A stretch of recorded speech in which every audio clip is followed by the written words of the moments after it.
ولو أننا نزلنا إليهم الملائكة وكلمهم الموتى وحشرنا عليهم كل شيء قبلا ما كانوا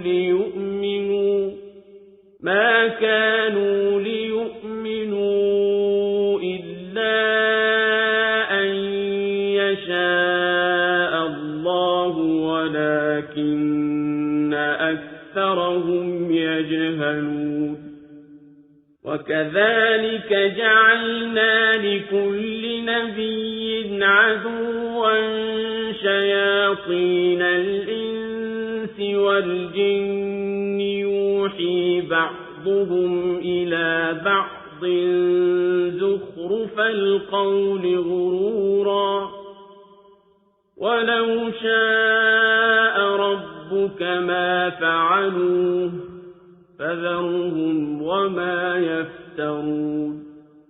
ਤੇ ਜੇ ਅਸੀਂ ਉਹਨਾਂ ਦੇ ਕੋਲ ਫਰਿਸ਼ਤੇ ਲਾ ਦਿੰਦੇ ਤੇ ਉਹਨਾਂ ਨਾਲ ਮੁਰਦੇ ਵੀ ਗੱਲ ਕਰਨ ਲੱਗਦੇ ਤੇ ਹਰ ਸ਼ੈ ਨੂੰ ਉਹਨਾਂ ਦੇ ਸਾਹਮਣੇ ਲਾ ਖਿਲਾਰਦੇ ਤੇ ਵੀ ਉਹ ਈਮਾਨ ਲਿਆਉਣ ਵਾਲੇ ਨਹੀਂ ਸਨ ਸਿਵਾ ਇੰਦੇ ਕਿ ਰੱਬ ਚਾਹੇ ਤੇ ਉਹ ਗੱਲ ਹੋਰ ਹੈ।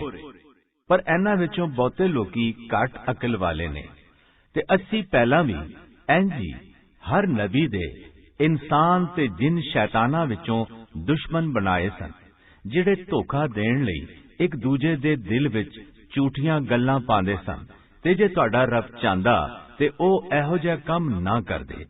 बस तुसीं उहनां नूं ते उहनां दीयां झूठियां गल्लां नूं छड्ड दिओ।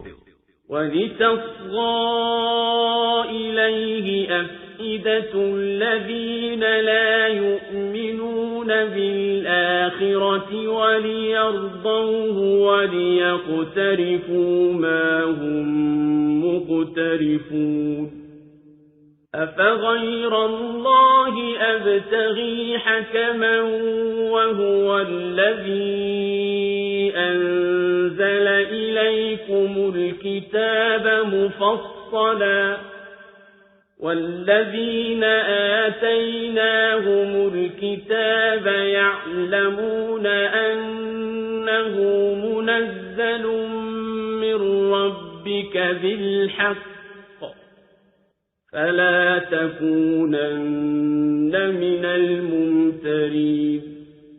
ਤੇ ਸ਼ੈਤਾਨ ਐਸੇ ਵੀ ਇਹੋ ਜਿਹੀਆਂ ਗੱਲਾਂ ਕਰਦੇ ਨੇ ਤਾਂ ਕਿ ਜਿਹੜੇ ਲੋਕੀ ਆਖਿਰਤ ਤੇ ਈਮਾਨ ਨਹੀਂ ਰੱਖਦੇ ਉਹਨਾਂ ਦੇ ਦਿਲ ਇਹਨਾਂ ਗੱਲਾਂ ਵਿੱਚ ਹੋ ਜਾਣ ਤੇ ਇਹਨਾਂ ਨੂੰ ਪਸੰਦ ਕਰ ਲੈਣ ਤੇ ਉਹ ਵੀ ਇਹੋ ਹੀ ਗੁਨਾਹ ਕਰਨ ਜਿਹੜਾ ਉਹ ਕਰਦੇ ਨੇ।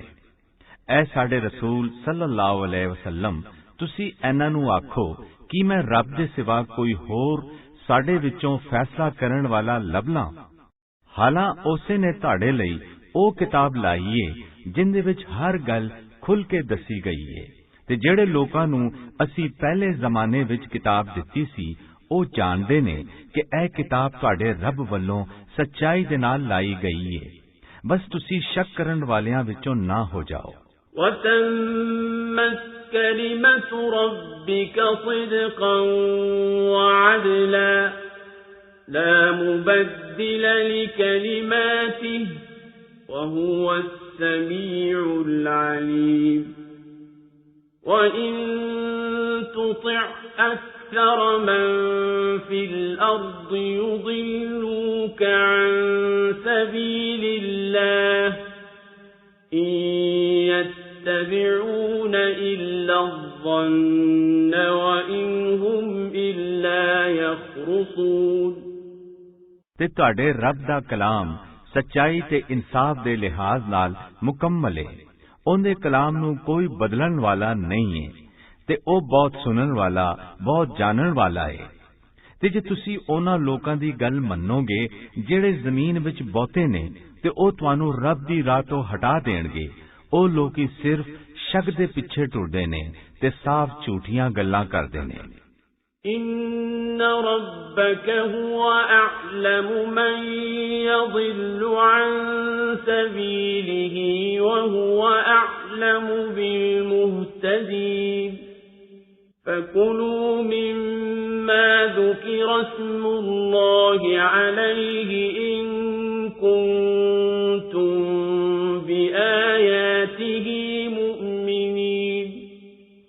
ਬਿਲਾਸ਼ੱਕ ਤੁਹਾਡਾ ਰੱਬ ਉਹਨੂੰ ਖੂਬ ਜਾਣਦਾ ਏ ਜਿਹੜਾ ਉਹਦੀ ਰਾਹ ਨੂੰ ਭੁੱਲ ਜਾਂਦਾ ਏ, ਤੇ ਉਹ ਹਿਦਾਇਤ ਪਾਉਣ ਵਾਲਿਆਂ ਨੂੰ ਵੀ ਖੂਬ ਜਾਣਦਾ ਏ। ਜੇ ਤੁਸੀਂ ਰੱਬ ਦੀਆਂ ਆਇਤਾਂ ਤੇ ਈਮਾਨ ਰੱਖਦੇ ਹੋ ਤੇ ਉਸ ਜਾਨਵਰ ਨੂੰ ਖਾਓ ਜਿੰਦੇ ਉੱਤੇ ਰੱਬ ਦਾ ਨਾਂ ਲਿੱਤਾ ਗਿਆ ਹੋਵੇ। وَمَا لَكُمْ أَلَّا تَأْكُلُوا مِمَّا ذُكِرَ اسْمُ اللَّهِ عَلَيْهِ وَقَدْ فَصَّلَ لَكُم مَّا حَرَّمَ عَلَيْكُمْ إِلَّا مَا اضْطُرِرْتُمْ إِلَيْهِ وَإِنَّ كَثِيرًا لَّيُضِلُّونَ بِأَهْوَائِهِم بِغَيْرِ عِلْمٍ إِنَّ رَبَّكَ هُوَ أَعْلَمُ بِالْمُعْتَدِينَ وَذَرُوا ظَاهِرَ الْإِثْمِ وَبَاطِنَهُ إِنَّ الَّذِينَ يَكْسِبُونَ الْإِثْمَ سَيُجْزَوْنَ بِمَا كَانُوا يَقْتَرِفُونَ ਤੇ ਤੁਸੀਂ ਉਹ ਜਾਨਵਰ ਕਿਉਂ ਨਹੀਂ ਖਾਓਗੇ ਜਿੰਦੇ ਉੱਤੇ ਰੱਬ ਦਾ ਨਾਂ ਲਿੱਤਾ ਗਿਆ ਹੋਵੇਗਾ, ਤੇ ਉਹਨੇ ਤੇ ਉਹ ਸਾਰੀਆਂ ਸ਼ੈਵਾਂ ਤੁਹਾਡੇ ਲਈ ਖੁੱਲ ਕੇ ਦੱਸ ਦਿੱਤੀਆਂ ਨੇ ਜਿਹੜੀਆਂ ਤੁਹਾਡੇ ਉੱਤੇ ਹਰਾਮ ਕਰ ਦਿੱਤੀਆਂ ਨੇ, ਸਿਵਾ ਉਹਦੇ ਜਿੰਦੇ ਖਾਣ ਤੇ ਤੁਸੀਂ ਬਹੁਤ ਮਜਬੂਰ ਹੋ ਜਾਓ। ਤੇ ਬਿਲਾ ਸ਼ੱਕ ਬਤੇਰੇ ਲੋਕੀ ਇਲਮ ਦੇ ਬਗੈਰ ਲੋਕਾਂ ਨੂੰ ਆਪਣੀ ਖਾਹਿਸ਼ ਦੇ ਮੁਤਾਬਕ ਗੁੰਮਰਾਹ ਕਰਦੇ ਨੇ। ਬਿਲਾ ਸ਼ੱਕ ਸਾਡਾ ਰੱਬ ਹੱਦ ਤੋਂ ਵਧਣ ਵਾਲਿਆਂ ਨੂੰ ਚੰਗੀ ਤਰ੍ਹਾਂ ਜਾਣਦਾ ਹੈ। ਤੇ ਤੁਸੀਂ ਖੁੱਲੇ ਤੇ ਲੁਕੇ ਹੋਏ ਸਾਰਿਆਂ ਗੁਨਾਹਾਂ ਤੋਂ ਮੁੜ ਜਾਓ। ਬਿਲਾ ਸ਼ੱਕ ਜਿਹੜੇ ਲੋਕੀ ਗੁਨਾਹ ਕਰਦੇ ਨੇ ਉਹ ਬਹੁਤ ਛੇਤੀ ਆਪਣੇ ਕੀਤੇ ਦੀ ਸਜ਼ਾ ਪਾਣਗੇ। وَلَا تَأْكُلُوا مِمَّا لَمْ يُذْكَرِ اسْمُ اللَّهِ عَلَيْهِ وَإِنَّهُ لَفِسْقٌ وَإِنَّ الشَّيَاطِينَ لَيُوحُونَ إِلَى أَوْلِيَائِهِمْ لِيُجَادِلُوكُمْ وَإِنْ أَطَعْتُمُوهُمْ إِنَّكُمْ لَمُشْرِكُونَ أَوَمَنْ كَانَ مَيْتًا فَأَحْيَيْنَاهُ وَجَعَلْنَا لَهُ نُورًا يَمْشِي بِهِ فِي النَّاسِ كَمَنْ مَثَلُهُ فِي الظُّلُمَاتِ لَيْسَ بِخَارِجٍ مِنْهَا كَذَلِكَ زُيِّنَ لِلْكَافِرِينَ مَا كَانُوا يَعْمَلُونَ ਤੇ ਉਸ ਜਾਨਵਰ ਦਾ ਗੋਸ਼ਤ ਨਾ ਖਾਓ ਜਿੰਦੇ ਉੱਤੇ ਰੱਬ ਦਾ ਨਾਂ ਨਾ ਲਿੱਤਾ ਹੋਵੇ। ਉਹ ਬਿਲਾਸ਼ੱਕ ਭੈੜਾ ਹੈ ਤੇ ਬਿਲਾਸ਼ੱਕ ਸ਼ੈਤਾਨ ਆਪਣੇ ਦੋਸਤਾਂ ਦੇ ਦਿਲਾਂ ਵਿੱਚ ਸ਼ੱਕ ਪਾਉਂਦੇ ਰਹਿੰਦੇ ਨੇ ਤਾਂ ਕਿ ਉਹ ਲੋਕੀ ਤੁਹਾਡੇ ਨਾਲ ਝਗੜਾ ਕਰਨ, ਤੇ ਜੇ ਤੁਸੀਂ ਉਹਨਾਂ ਦੀ ਗੱਲ ਮੰਨ ਲਓਗੇ ਬਿਲਾਸ਼ੱਕ ਤੁਸੀਂ ਮੁਸ਼ਰਿਕ ਹੋ ਜਾਓਗੇ।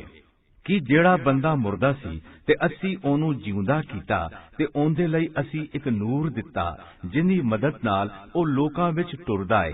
ਉਸ ਬੰਦੇ ਵਰਗਾ ਹੋ ਸਕਦਾ ਏ ਜਿਹੜਾ ਹਨੇਰਿਆਂ ਵਿੱਚ ਪਿਆ ਹੋਇਆ ਏ, ਉਹਦੇ ਵਿੱਚੋਂ ਨਿਕਲ ਨਹੀਂ ਸਕਦਾ ਏ। ਕਾਫਰਾਂ ਦੇ ਅਮਲ ਉਹਨਾਂ ਲਈ ਇੰਜ ਹੀ ਚੰਗੇ ਬਣਾ ਦਿੱਤੇ ਜਾਂਦੇ ਨੇ। وَكَذَلِكَ جَعَلْنَا فِي كُلِّ قَرْيَةٍ أَكَابِرَ مُجْرِمِيهَا لِيَمْكُرُوا فِيهَا وَمَا يَمْكُرُونَ إِلَّا بِأَنفُسِهِمْ وَمَا يَشْعُرُونَ وَإِذَا جَاءَتْهُمْ آيَةٌ قَالُوا لَن نُّؤْمِنَ حَتَّى نُؤْتَىٰ مِثْلَ مَا أُوتِيَ رُسُلُ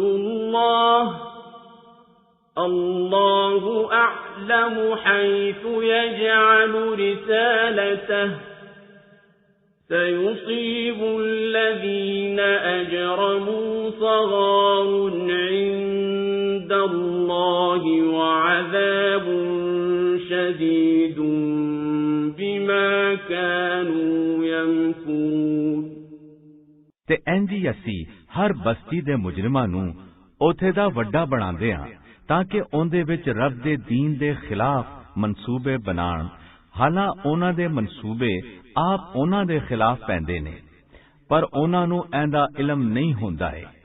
ਤੇ ਜਦੋਂ ਉਹਨਾਂ ਦੇ ਕੋਲ ਕੋਈ ਨਿਸ਼ਾਨੀ ਆਂਦੀ ਏ ਤੇ ਕਹਿੰਦੇ ਨੇ ਕਿ ਅਸੀਂ ਤੇ ਕਦੀ ਵੀ ਈਮਾਨ ਨਹੀਂ ਲਿਆਵਾਂਗੇ ਜਦੋਂ ਤੱਕ ਸਾਨੂੰ ਉਹ ਸ਼ੈ ਯਾਨੀ ਰਿਸਾਲਤ ਨਾ ਦਿੱਤੀ ਜਾਵੇ ਜਿਹੜੀ ਰੱਬ ਦੇ ਰਸੂਲਾਂ ਨੂੰ ਦਿੱਤੀ ਜਾਂਦੀ ਸੀ। ਰੱਬ ਖੂਬ ਜਾਣਦਾ ਹੈ ਕਿ ਉਹ ਆਪਣੀ ਰਿਸਾਲਤ ਕਿੱਥੇ ਦੇਵੇ।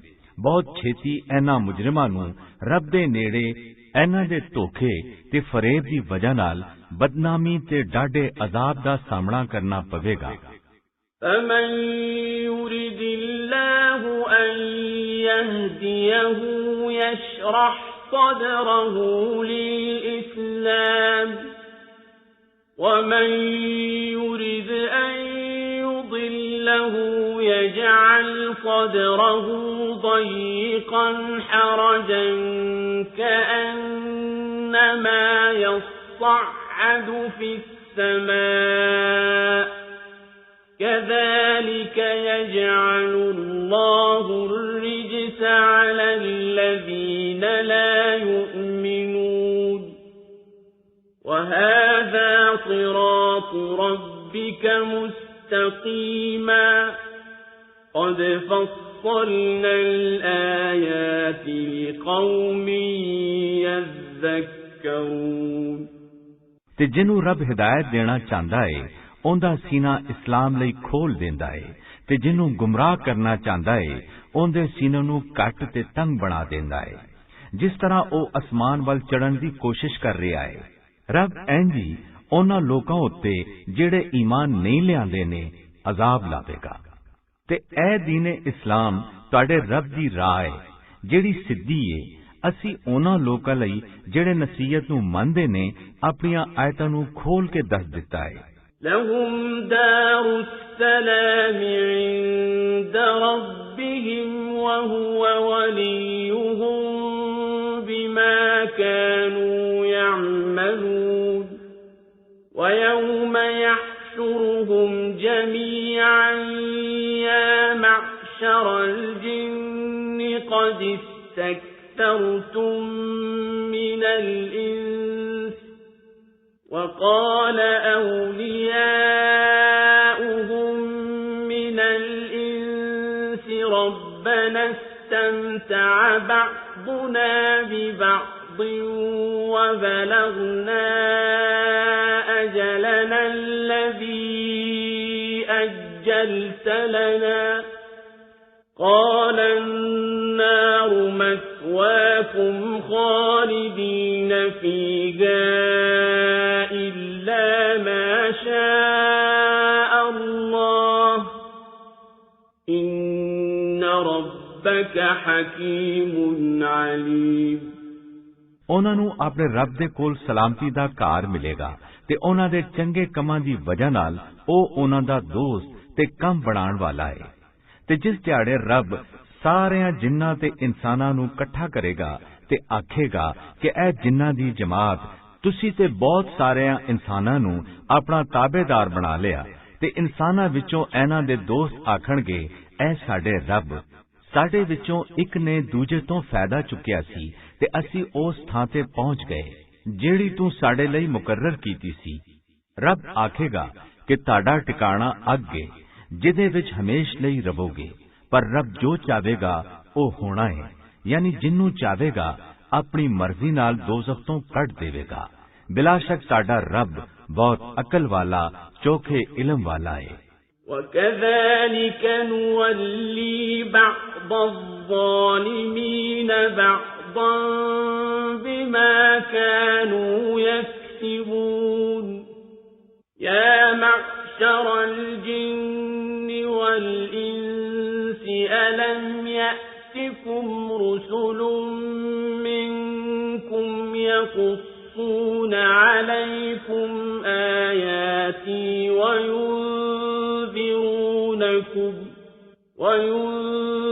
وينذرونكم لقاء يومكم هذا قالوا شهدنا على أنفسنا وغرتهم الحياة الدنيا وشهدوا على أنفسهم أنهم كانوا كافرين ਤੇ ਅਸੀਂ ਕੁਝ ਜ਼ਾਲਮਾਂ ਨੂੰ ਕੁਝ ਦੂਜਿਆਂ ਉੱਤੇ ਉਹਨਾਂ ਦੇ ਕੰਮਾਂ ਦੀ ਵਜ੍ਹਾ ਨਾਲ ਚੜ੍ਹਾ ਦਿੰਨੇ ਆ। ਐ ਜਿਨ੍ਹਾਂ ਤੇ ਇਨਸਾਨਾਂ ਦੀ ਜਮਾਤ, ਕੀ ਤੁਹਾਡੇ ਕੋਲ ਤੁਹਾਡੇ ਵਿੱਚੋਂ ਹੀ ਰਸੂਲ ਤੇ ਨਬੀ ਨਹੀਂ ਆਏ ਸਨ ਜਿਹੜੇ ਤੁਹਾਨੂੰ ਮੇਰੀਆਂ ਆਇਤਾਂ ਪੜ੍ਹ ਕੇ ਸੁਣਾਉਂਦੇ ਸਨ ਤੇ ਅੱਜ ਦੇ ਦਿਨ ਤੋਂ ਤੁਹਾਨੂੰ ਡਰਾਉਂਦੇ ਸਨ। ਆਖਣਗੇ ਕਿ ਅਸੀਂ ਆਪਣੇ ਗੁਨਾਹਾਂ ਨੂੰ ਮੰਨੇ ਆ ਤੇ ਉਹਨਾਂ ਨੂੰ ਦੁਨੀਆ ਦੀ ਜ਼ਿੰਦਗੀ ਨੇ ਧੋਖੇ ਵਿੱਚ ਪਾਇਆ ਹੋਇਆ ਸੀ ਤੇ ਆਪਣੇ ਬਾਰੇ ਵਿੱਚ ਗਵਾਹੀ ਦੇਣਗੇ, ਬਿਲਾ ਸ਼ੱਕ ਉਹ ਕਾਫਰ ਸਨ। ذلك أن لم يكن ربك مهلك القرى بظلم وأهلها غافلون ولكل درجات مما عملوا وما ربك بغافل عما يعملون ਐ ਰਸੂਲਾਂ ਦਾ ਘੱਲਣਾ ਐਸ ਲਈ ਏ ਕਿ ਤੁਹਾਡਾ ਰੱਬ ਬਸਤੀਆਂ ਨੂੰ ਜ਼ੁਲਮ ਨਾਲ ਹਲਾਕ ਨਹੀਂ ਕਰਨਾ ਚਾਹੁੰਦਾ ਜਦੋਂ ਕਿ ਆਉਂਦੇ ਰਹਿਣ ਵਾਲੇ ਬੇਖਬਰ ਹੋਣ ਤੇ ਹਰ ਬੰਦੇ ਲਈ ਆਉਂਦੇ ਅਮਲ ਦੇ ਮੁਤਾਬਕ ਰੱਬ ਦੇ ਨੇੜੇ ਚੰਗੇ ਜਾਂ ਭੈੜੇ ਦਰਜੇ ਨੇ ਤੇ ਤੁਹਾਡਾ ਰੱਬ ਲੋਕਾਂ ਦੇ ਕੰਮਾਂ ਤੋਂ ਬੇਖਬਰ ਨਹੀਂ ਹੈ।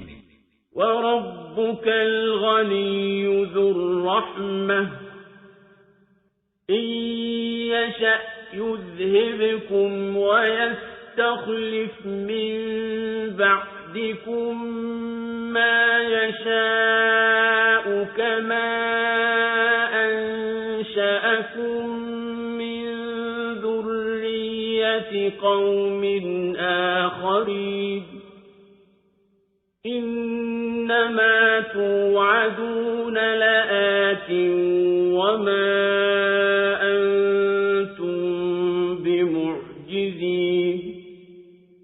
ਤੇ ਤੁਹਾਡਾ ਰੱਬ ਬੇਪਰਵਾਹ ਹੈ, ਰਹਿਮਤ ਵਾਲਾ ਹੈ।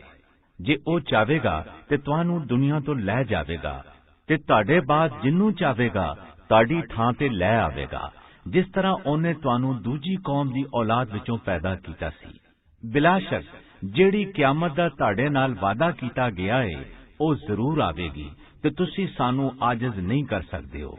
قُلْ يَا قَوْمِ اعْمَلُوا عَلَى مَكَانَتِكُمْ إِنِّي عَامِلٌ فَسَوْفَ تَعْلَمُونَ مَنْ تَكُونُ لَهُ عَاقِبَةُ الدَّارِ إِنَّهُ لَا يُفْلِحُ الظَّالِمُونَ وَجَعَلُوا لِلَّهِ مِمَّا ذَرَأَ مِنَ الْحَرْثِ وَالْأَنْعَامِ نَصِيبًا فَقَالُوا هَذَا لِلَّهِ بِزَعْمِهِمْ وَهَذَا لِشُرَكَائِنَا فَمَا كَانَ لِشُرَكَائِهِمْ فَلَا يَصِلُ إِلَى اللَّهِ وَمَا كَانَ لِلَّهِ فَهُوَ يَصِلُ إِلَى شُرَكَائِهِمْ سَاءَ مَا يَحْكُمُونَ ਤੁਸੀਂ ਆਖੋ ਕਿ ਐ ਮੇਰੀ ਕੌਮ, ਤੁਸੀਂ ਆਪਣੇ ਤਰੀਕੇ ਤੇ ਅਮਲ ਕਰਦੇ ਰਹੋ, ਮੈਂ ਆਪਣੇ ਤਰੀਕੇ ਤੇ ਅਮਲ ਕਰਾਂਗਾ। ਤੁਸੀਂ ਬਹੁਤ ਛੇਤੀ ਸਮਝ ਲਵੋਗੇ ਕਿ ਆਖਿਰਤ ਵਿੱਚ ਕਿੱਦਾਂ ਅੰਜਾਮ ਚੰਗਾ ਹੋਵੇਗਾ। ਬਿਲਾ ਸ਼ੱਕ ਜ਼ਾਲਿਮ ਲੋਕੀ ਭਲਾਈ ਨਹੀਂ ਪਾਣਗੇ। ਤੇ ਰੱਬ ਨੇ ਜਿਹੜੀ ਖੇਤੀ ਤੇ ਡੰਗਰ ਪੈਦਾ ਕੀਤੇ ਨੇ ਉਹਨਾਂ ਦਾ ਇੱਕ ਹਿੱਸਾ ਮੁਸ਼ਰਿਕਾਂ ਨੇ ਰੱਬ ਲਈ ਮੁਕਰਰ ਕੀਤਾ ਹੈ ਤੇ ਆਪਣੇ ਗਰੂਰ ਵਿੱਚ ਆਖਿਆ ਕਿ ਇਹ ਰੱਬ ਲਈ ਹੈ ਤੇ ਇਹ ਸਾਡੇ ਮਾਬੂਦਾਂ ਲਈ, ਤੇ ਜਿਹੜਾ ਹਿੱਸਾ ਇਹਨਾਂ ਦੇ ਮਾਬੂਦਾਂ ਦਾ ਹੁੰਦਾ ਹੈ ਉਹ ਰੱਬ ਨੂੰ ਨਹੀਂ ਪਹੁੰਚਦਾ ਹੈ ਤੇ ਜਿਹੜਾ ਰੱਬ ਦਾ ਹਿੱਸਾ ਹੁੰਦਾ ਹੈ ਉਹ ਇਹਨਾਂ ਦੇ ਮਾਬੂਦਾਂ ਨੂੰ ਪਹੁੰਚ ਜਾਂਦਾ ਹੈ। ਇਹਨਾਂ ਦਾ ਫੈਸਲਾ ਬਹੁਤ ਭੈੜਾ ਹੈ। وَكَذَلِكَ زَيَّنَ لِكَثِيرٍ مِّنَ الْمُشْرِكِينَ قَتْلَ أَوْلَادِهِمْ شُرَكَاؤُهُمْ لِيُرْدُوهُمْ وَلِيَلْبِسُوا عَلَيْهِمْ دِينَهُمْ وَلَوْ شَاءَ اللَّهُ مَا فَعَلُوهُ فذرهم وما يفترون وقالوا هذه أنعام وحرث حجر لا يطعمها إلا من نشاء بزعمهم وأنعام حرمت ظهورها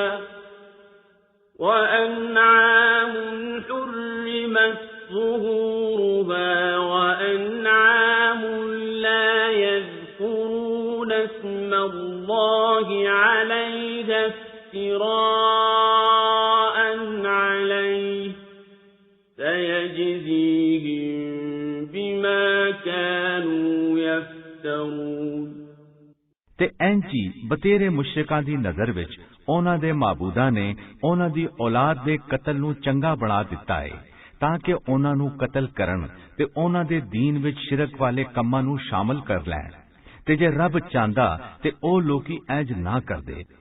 ਬਸ ਤੁਸੀਂ ਉਹਨਾਂ ਨੂੰ ਉਹਨਾਂ ਦੇ ਹਾਲ ਤੇ ਛੱਡ ਦਿਓ ਤੇ ਉਹਨਾਂ ਦੀਆਂ ਝੂਠੀਆਂ ਗੱਲਾਂ ਨੂੰ ਵੀ।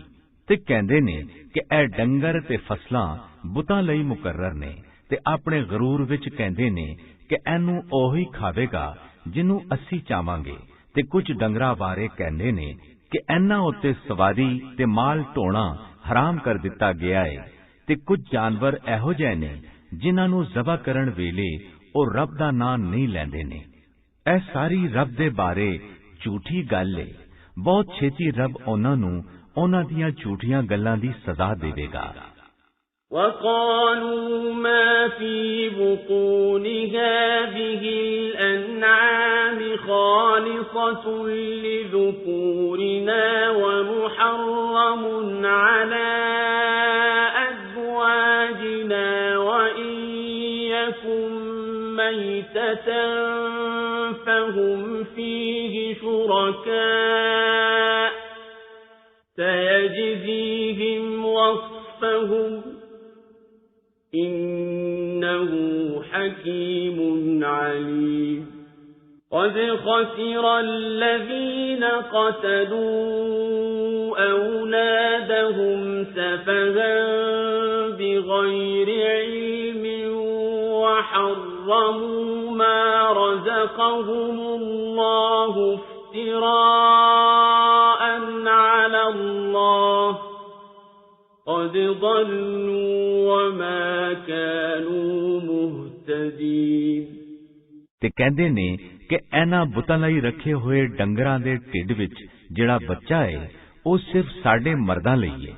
ਸਾਡੀਆਂ ਬੀਵੀਆਂ ਤੇ ਇਹਦਾ ਖਾਣਾ ਹਰਾਮ ਹੈ ਤੇ ਜੇ ਉਹ ਬੱਚਾ ਮੁਰਦਾ ਹੋਵੇਗਾ ਤੇ ਉਹਦੇ ਵਿੱਚ ਸਾਰੇ ਹੀ ਸ਼ਾਮਿਲ ਹੋਣਗੇ। ਰੱਬ ਬਹੁਤ ਛੇਤੀ ਉਹਨਾਂ ਨੂੰ ਉਹਨਾਂ ਦੇ ਇੰਜ ਕਹਿਣ ਦੀ ਸਜ਼ਾ ਦੇਵੇਗਾ। ਉਹ ਬਿਲਾ ਸ਼ੱਕ ਚੋਖੀ ਅਕਲ ਵਾਲਾ खूब जानन वाला है। जिन्हां लोकां ने अपनी औलाद नूं बेवकूफी नाल सोचे बिना कतल कर दिता उन्हां ने नुकसान चुकिया ते उन्हां लोकां ने भी नुकसान चुकिया जिन्हां ने रब दी दित्ती हुई रोजी नूं रब ते झूठ बोल के अपने उते हराम बना लिया। बेशक ओ लोकी गुमराह हो गए ते ओ सीधे रस्ते उते टुरन वाले नहीं सन। وهو الذي أنشأ جنات معروشات وغير معروشات والنخل والزرع مختلفا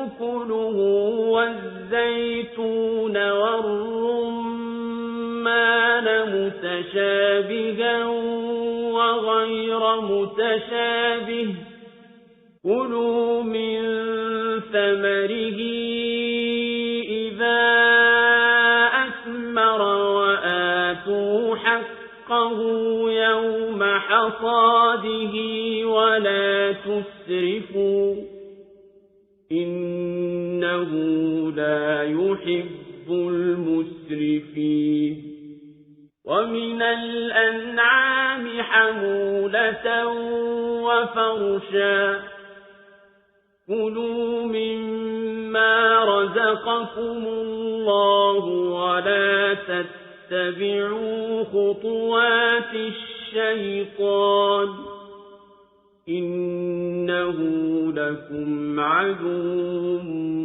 مبين ਤੇ ਉਹੋ ਹੀ ਜਿਨੇ ਛੱਪਰਾਂ ਤੇ ਚੜ੍ਹਾ ਕੇ ਤੇ ਬਗੈਰ ਚੜ੍ਹਾਏ ਬਾਗ ਪੈਦਾ ਕੀਤੇ ਤੇ ਖਜੂਰ ਦੇ ਦਰਖਤ ਤੇ ਫਸਲਾਂ ਪੈਦਾ ਕੀਤੀਆਂ ਨੇ ਜਿਨ੍ਹਾਂ ਦੇ ਦਾਣੇ ਤੇ ਫਲ ਵੱਖਰੀ ਕਿਸਮ ਦੇ ਹੁੰਦੇ ਨੇ ਤੇ ਜ਼ੈਤੂਨ ਤੇ ਅਨਾਰ ਪੈਦਾ ਕੀਤੇ ਨੇ ਜਿਨ੍ਹਾਂ ਵਿੱਚੋਂ ਕੁਝ ਇੱਕ ਦੂਜੇ ਨਾਲ ਰਲਦੇ ਮਿਲਦੇ ਹੁੰਦੇ ਨੇ ਤੇ ਕੁਝ ਨਹੀਂ ਰਲਦੇ ਜਦੋਂ ਇਹਨਾਂ ਦੇ ਫਲ ਤਿਆਰ ਹੋ ਜਾਣ ਤੇ ਖਾਓ ਤੇ ਉਹਨੂੰ ਵੱਢਣ ਦਿਹਾੜੇ ਉਹਦੀ ਜ਼ਕਾਤ ਦੇਵੋ ਤੇ ਫਜ਼ੂਲ ਖਰਚੀ ਨਾ ਕਰੋ ਬਿਲਾ ਸ਼ੱਕ ਉਹ ਫਜ਼ੂਲ ਖਰਚੀ ਕਰਨ ਵਾਲਿਆਂ ਨੂੰ ਪਸੰਦ ਨਹੀਂ ਕਰਦਾ ਹੈ ਤੇ ਡੰਗਰਾਂ ਵਿੱਚੋਂ ਕੁਝ ਮਾਲ ਢੋਣ ਲਈ ਪੈਦਾ ਕੀਤੇ ਗਏ ਨੇ ਤੇ ਕੁਝ ਜ਼ਮੀਨ ਨਾਲ ਲੱਗੇ ਹੋਏ ਯਾਨੀ ਛੋਟੇ ਕੱਦ ਵਾਲੇ ਰੱਬ ਨੇ ਤੁਹਾਨੂੰ ਜਿਹੜੀ ਰੋਜ਼ੀ ਦਿੱਤੀ ਏ ਉਹਦੇ ਵਿੱਚੋਂ ਖਾਓ ਤੇ ਸ਼ੈਤਾਨ ਦੇ ਮਗਰ ਨਾ ਤੁਰੋ ਬਿਲਾ ਸ਼ੱਕ ਉਹ ਤੁਹਾਡਾ ਖੁੱਲਾ ਦੁਸ਼ਮਣ ਹੈ ثمانية أزواج من الضأن اثنين ومن المعز اثنين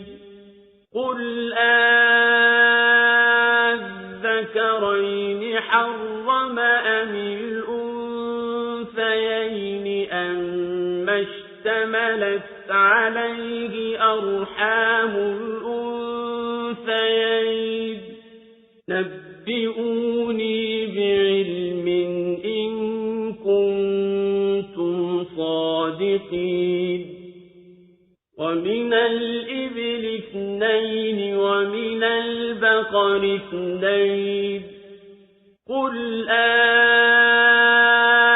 أذكرين حرم أم الأنثيين أما اشتملت عليه أرحام الأنثيين أم كنتم شهداء إذ وصاكم الله بهذا فمن أظلم ممن افترى على الله كذبا ليضل الناس بغير علم إن الله لا يهدي القوم الظالمين 8 ਕਿਸਮਾਂ ਦੇ ਜਾਨਵਰ ਖਾਓ ਭੇਡ ਦੀ ਕਿਸਮ ਵਿੱਚੋਂ ਨਰ ਤੇ ਮਾਦਾ ਦੋਵੇਂ ਤੇ ਬੱਕਰੀ ਦੀ ਕਿਸਮ ਵਿੱਚੋਂ ਨਰ ਤੇ ਮਾਦਾ ਦੋਵੇਂ ਜ਼ਰਾ ਤੁਸੀਂ ਮੁਸ਼ਰਿਕਾਂ ਤੋਂ ਪੁੱਛੋ ਤੇ ਸਹੀ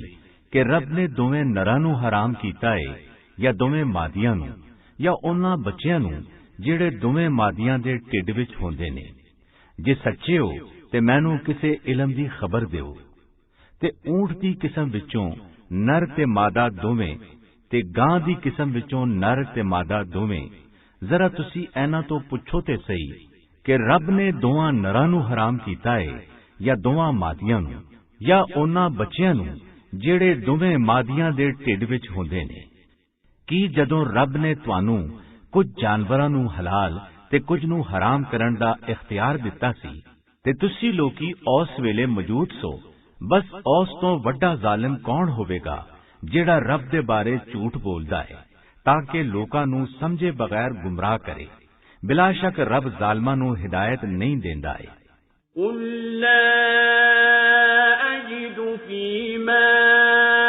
أُوحِيَ إِلَيَّ مُحَرَّمًا عَلَى طَاعِمٍ يَطْعَمُهُ إِلَّا أَن يَكُونَ مَيْتَةً أَوْ دَمًا مَّسْفُوحًا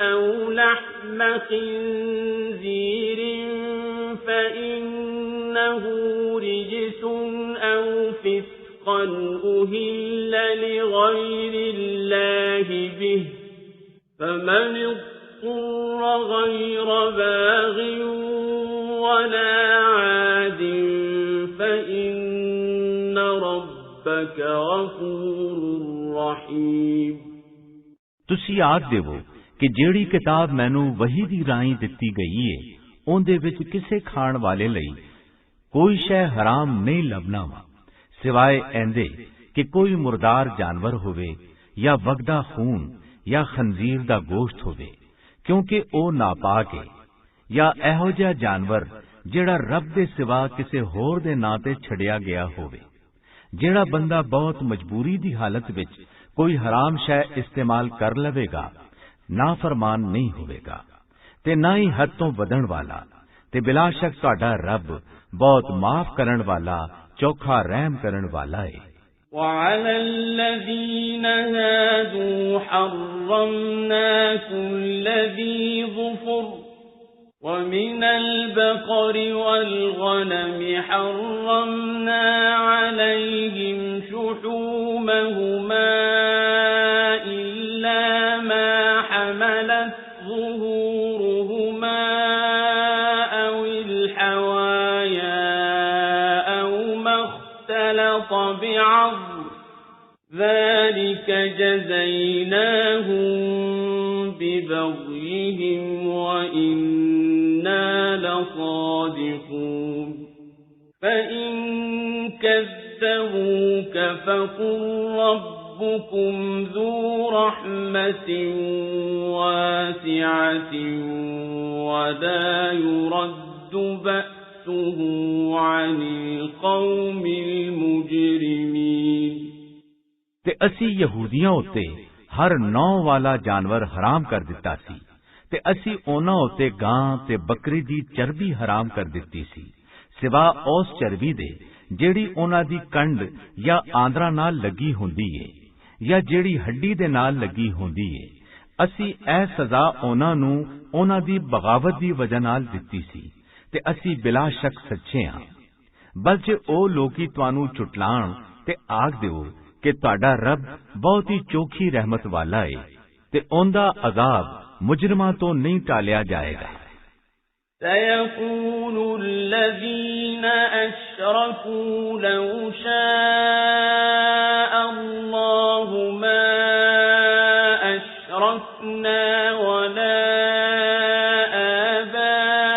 آباؤنا ولا حرمنا من شيء كذلك كذب الذين من قبلهم حتى ذاقوا بأسنا قل هل عندكم من علم فتخرجوه لنا إن تتبعون إلا الظن وإن أنتم إلا تخرصون ਜਿਨ੍ਹਾਂ ਲੋਕਾਂ ਨੇ ਸ਼ਿਰਕ ਕੀਤਾ ਉਹ ਬਹੁਤ ਛੇਤੀ ਆਖਣਗੇ ਕਿ ਜੇ ਰੱਬ ਚਾਹੁੰਦਾ ਤੇ ਨਾ ਅਸੀਂ ਸ਼ਿਰਕ ਕਰਦੇ ਤੇ ਨਾ ਸਾਡੇ ਪਿਓ ਦਾਦਾ, ਤੇ ਨਾ ਅਸੀਂ ਕਿਸੇ ਸ਼ੈ ਨੂੰ ਆਪਣੇ ਵੱਲੋਂ ਹਰਾਮ ਕਰਾਰ ਦਿੰਦੇ। ਇੰਜੀ ਜਿਹੜੇ ਲੋਕੀ ਇਹਨਾਂ ਤੋਂ ਪਹਿਲਾਂ ਲੰਘੇ ਨੇ, ਉਹਨਾਂ ਨੇ ਵੀ ਰਸੂਲਾਂ ਨੂੰ ਝੁਟਲਾਇਆ, ਇੱਥੇ ਤਿਕਰ ਕਿ ਸਾਡਾ ਅਜ਼ਾਬ ਉਹਨਾਂ ਨੂੰ ਚਖਣਾ ਪਿਆ। ਤੁਸੀਂ ਪੁੱਛੋ ਕਿ ਤੁਹਾਡੇ ਕੋਲ ਕੋਈ ਸਬੂਤ ਹੈ ਕਿ ਰੱਬ ਤੁਹਾਡੇ ਕੰਮਾਂ ਤੋਂ ਰਾਜ਼ੀ ਹੈ, ਤੇ ਉਹਨੂੰ ਸਾਡੇ ਸਾਹਮਣੇ ਵਿਖਾਓ। ਤੁਸੀਂ ਲੋਕੀ ਸਿਰਫ ਸ਼ੱਕ ਦੇ ਮਗਰ ਲੱਗੇ ਹੋ, ਤੇ ਤੁਸੀਂ ਲੋਕੀ ਸਿਰਫ ਝੂਠ ਬੋਲਦੇ ਹੋ। قُلْ فَلِلَّهِ الْحُجَّةُ الْبَالِغَةُ فَلَوْ شَاءَ لَهَدَاكُمْ أَجْمَعِينَ قُلْ هَلُمَّ شُهَدَاءَكُمُ الَّذِينَ يَشْهَدُونَ أَنَّ اللَّهَ حَرَّمَ هَذَا فَإِن شَهِدُوا فَلَا تَشْهَدْ مَعَهُمْ وَلَا تَتَّبِعْ أَهْوَاءَ الَّذِينَ كَذَّبُوا بِآيَاتِنَا وَالَّذِينَ لَا يُؤْمِنُونَ بِالْآخِرَةِ وَهُمْ بِرَبِّهِمْ يَعْدِلُونَ ਤੁਸੀਂ ਆਖੋ ਕਿ ਪੂਰੀ ਦਲੀਲ ਸਿਰਫ ਰੱਬ ਦੇ ਕੋਲ ਹੈ। ਬਸ ਜੇ ਉਹ ਚਾਹੁੰਦਾ ਤੇ ਤੁਸੀਂ ਸਾਰਿਆਂ ਨੂੰ ਸਿੱਧੇ ਰਸਤੇ ਤੇ ਲਿਆ ਖਿਲਾਰਦਾ। ਤੁਸੀਂ ਆਖੋ तुसी लोकी अपने उन्हां गवावां नूं लियाओ ਜਿਹੜੇ गवाही देण कि बिला शक रब ने ਉਹ डंगर हराम कर दिते सन। बस जे ਉਹ लोकी गवाही देण ते तुसी ਉਹਨਾਂ ਦੇ ਨਾਲ गवाही ना देवो ते ਉਹਨਾਂ ਲੋਕਾਂ ਦੀ ਖਾਹਿਸ਼ਾਂ ਪਿੱਛੇ ना ਟੁਰੋ ਜਿਹੜੇ ਸਾਡੀਆਂ ਆਇਤਾਂ ਨੂੰ ਝੁਟਲਾਉਂਦੇ ਨੇ ਤੇ ਜਿਹੜੇ ਆਖਿਰਤ ਉੱਤੇ ਈਮਾਨ ਨਹੀਂ ਰੱਖਦੇ ਤੇ ਗੈਰ ਅੱਲਾਹ ਨੂੰ ਆਪਣੇ ਰੱਬ ਦੇ ਬਰਾਬਰ ਮੰਨਦੇ ਨੇ। قُلْ تَعَالَوْا أَتْلُ مَا حَرَّمَ رَبُّكُمْ عَلَيْكُمْ أَلَّا تُشْرِكُوا بِهِ شَيْئًا وَبِالْوَالِدَيْنِ إِحْسَانًا وَلَا تَقْتُلُوا أَوْلَادَكُمْ مِنْ إِمْلَاقٍ نَحْنُ نَرْزُقُكُمْ وَإِيَّاهُمْ وَلَا تَقْرَبُوا الْفَوَاحِشَ مَا ظَهَرَ مِنْهَا وَمَا بَطَنَ وَلَا تَقْتُلُوا النَّفْسَ الَّتِي حَرَّمَ اللَّهُ إِلَّا بِالْحَقِّ ذَلِكُمْ وَصَّاكُمْ بِهِ لَعَلَّكُمْ تَعْقِلُونَ। तुसी आखो आओ मैं पढ़ के सुनावां ਉਹ ਸ਼ਾਵਾਂ ਜਿਹੜੀਆਂ ਤੁਹਾਡੇ ਰੱਬ ਨੇ ਤੁਹਾਡੇ ਉੱਤੇ ਹਰਾਮ ਕਰ ਦਿੱਤੀਆਂ ਨੇ। ਉਹ ਐ ਨੇ ਕਿ ਕਿਸੇ ਸ਼ੈ ਨੂੰ ਰੱਬ ਦਾ ਸ਼ਰੀਕ ਨਾ ਬਣਾਓ ਤੇ ਮਾਂ ਪਿਓ ਦੇ ਨਾਲ ਚੰਗਾ ਵਰਤਾਅ ਕਰੋ ਤੇ ਮੁਹਤਾਜੀ ਦੇ ਡਰ ਤੋਂ ਆਪਣੀ ਔਲਾਦ ਨੂੰ ਕਤਲ ਨਾ ਕਰੋ। ਅਸੀਂ ਤੁਹਾਨੂੰ ਤੇ ਉਹਨਾਂ ਸਾਰਿਆਂ ਨੂੰ ਰੋਜ਼ੀ ਦੇਨੇ ਆ ਤੇ ਬੁਰਾਈਆਂ ਦੇ ਨੇੜੇ ਨਾ ਜਾਓ ਜਿਹੜੀਆਂ ਨਜ਼ਰ ਆਂਦੀਆਂ ਹੋਣ ਜਾਂ ਲੁਕੀਆਂ ਹੋਈਆਂ ਹੋਣ ਤੇ ਉਸ ਜਾਨ ਨੂੰ ਕਤਲ ਨਾ ਕਰੋ ਜਿਹਨੂੰ ਰੱਬ ਨੇ ਹਰਾਮ ਕਰ ਦਿੱਤਾ ਹੈ। ਪਰ ਇਹ ਕਿ ਕਿਸੇ ਦੀਨੀ ਹੱਕ ਦੀ ਵਜ੍ਹਾ ਨਾਲ ਕਿਸੇ ਨੂੰ ਕਤਲ ਕਰਨਾ ਪਵੇ। ਰੱਬ ਨੇ ਤੁਹਾਨੂੰ ਇਹਨਾਂ ਗੱਲਾਂ ਦਾ ਹੁਕਮ ਦਿੱਤਾ ਹੈ ਤਾਂ ਕਿ ਤੁਸੀਂ ਅਕਲ ਤੋਂ ਕੰਮ ਲਵੋ।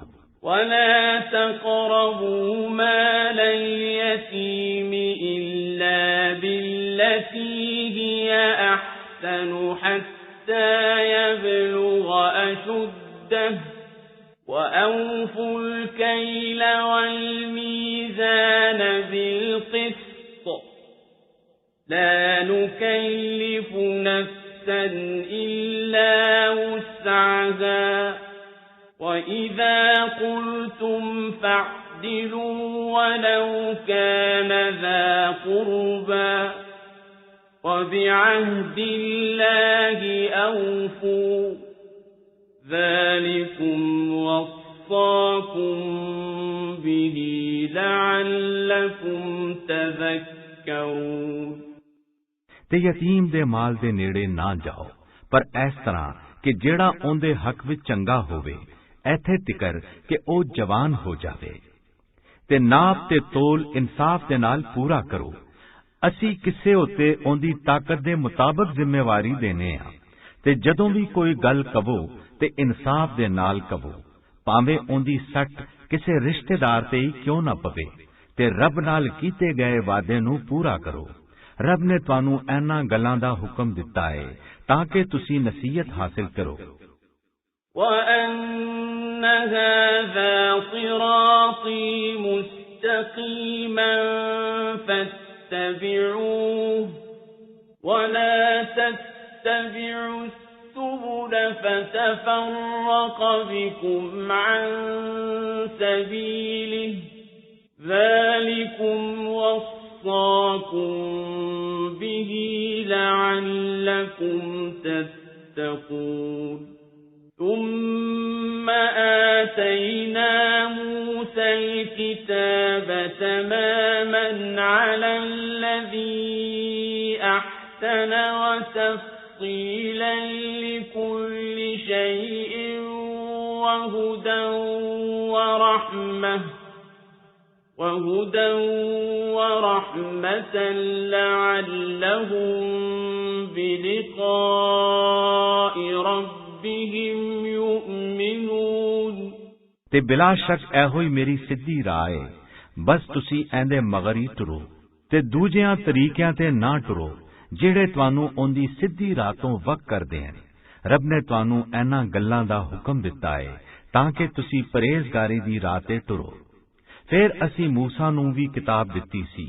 ਉਹਨਾਂ ਲੋਕਾਂ ਨੇ ਆਪਣੀ ਨੇਮਤ ਨੂੰ ਮੁਕੰਮਲ ਕਰਨ ਲਈ ਜਿਹੜੇ ਚੰਗੇ ਕੰਮ ਕਰਦੇ ਸਨ ਤੇ ਜਿਨ੍ਹਾਂ ਵਿੱਚ ਹਰ ਸ਼ੈ ਖੋਲ ਕੇ ਦੱਸ ਦਿੱਤੀ ਗਈ ਸੀ ਤੇ ਇਨਸਾਨਾਂ ਲਈ ਹਿਦਾਇਤ ਤੇ ਰਹਿਮਤ ਦਾ ਜ਼ਰੀਆ ਸੀ, ਤਾਂ ਕਿ ਉਹ ਲੋਕੀ ਆਪਣੇ ਰੱਬ ਦੀ ਮੁਲਾਕਾਤ ਤੇ ਈਮਾਨ ਲਿਆਣ।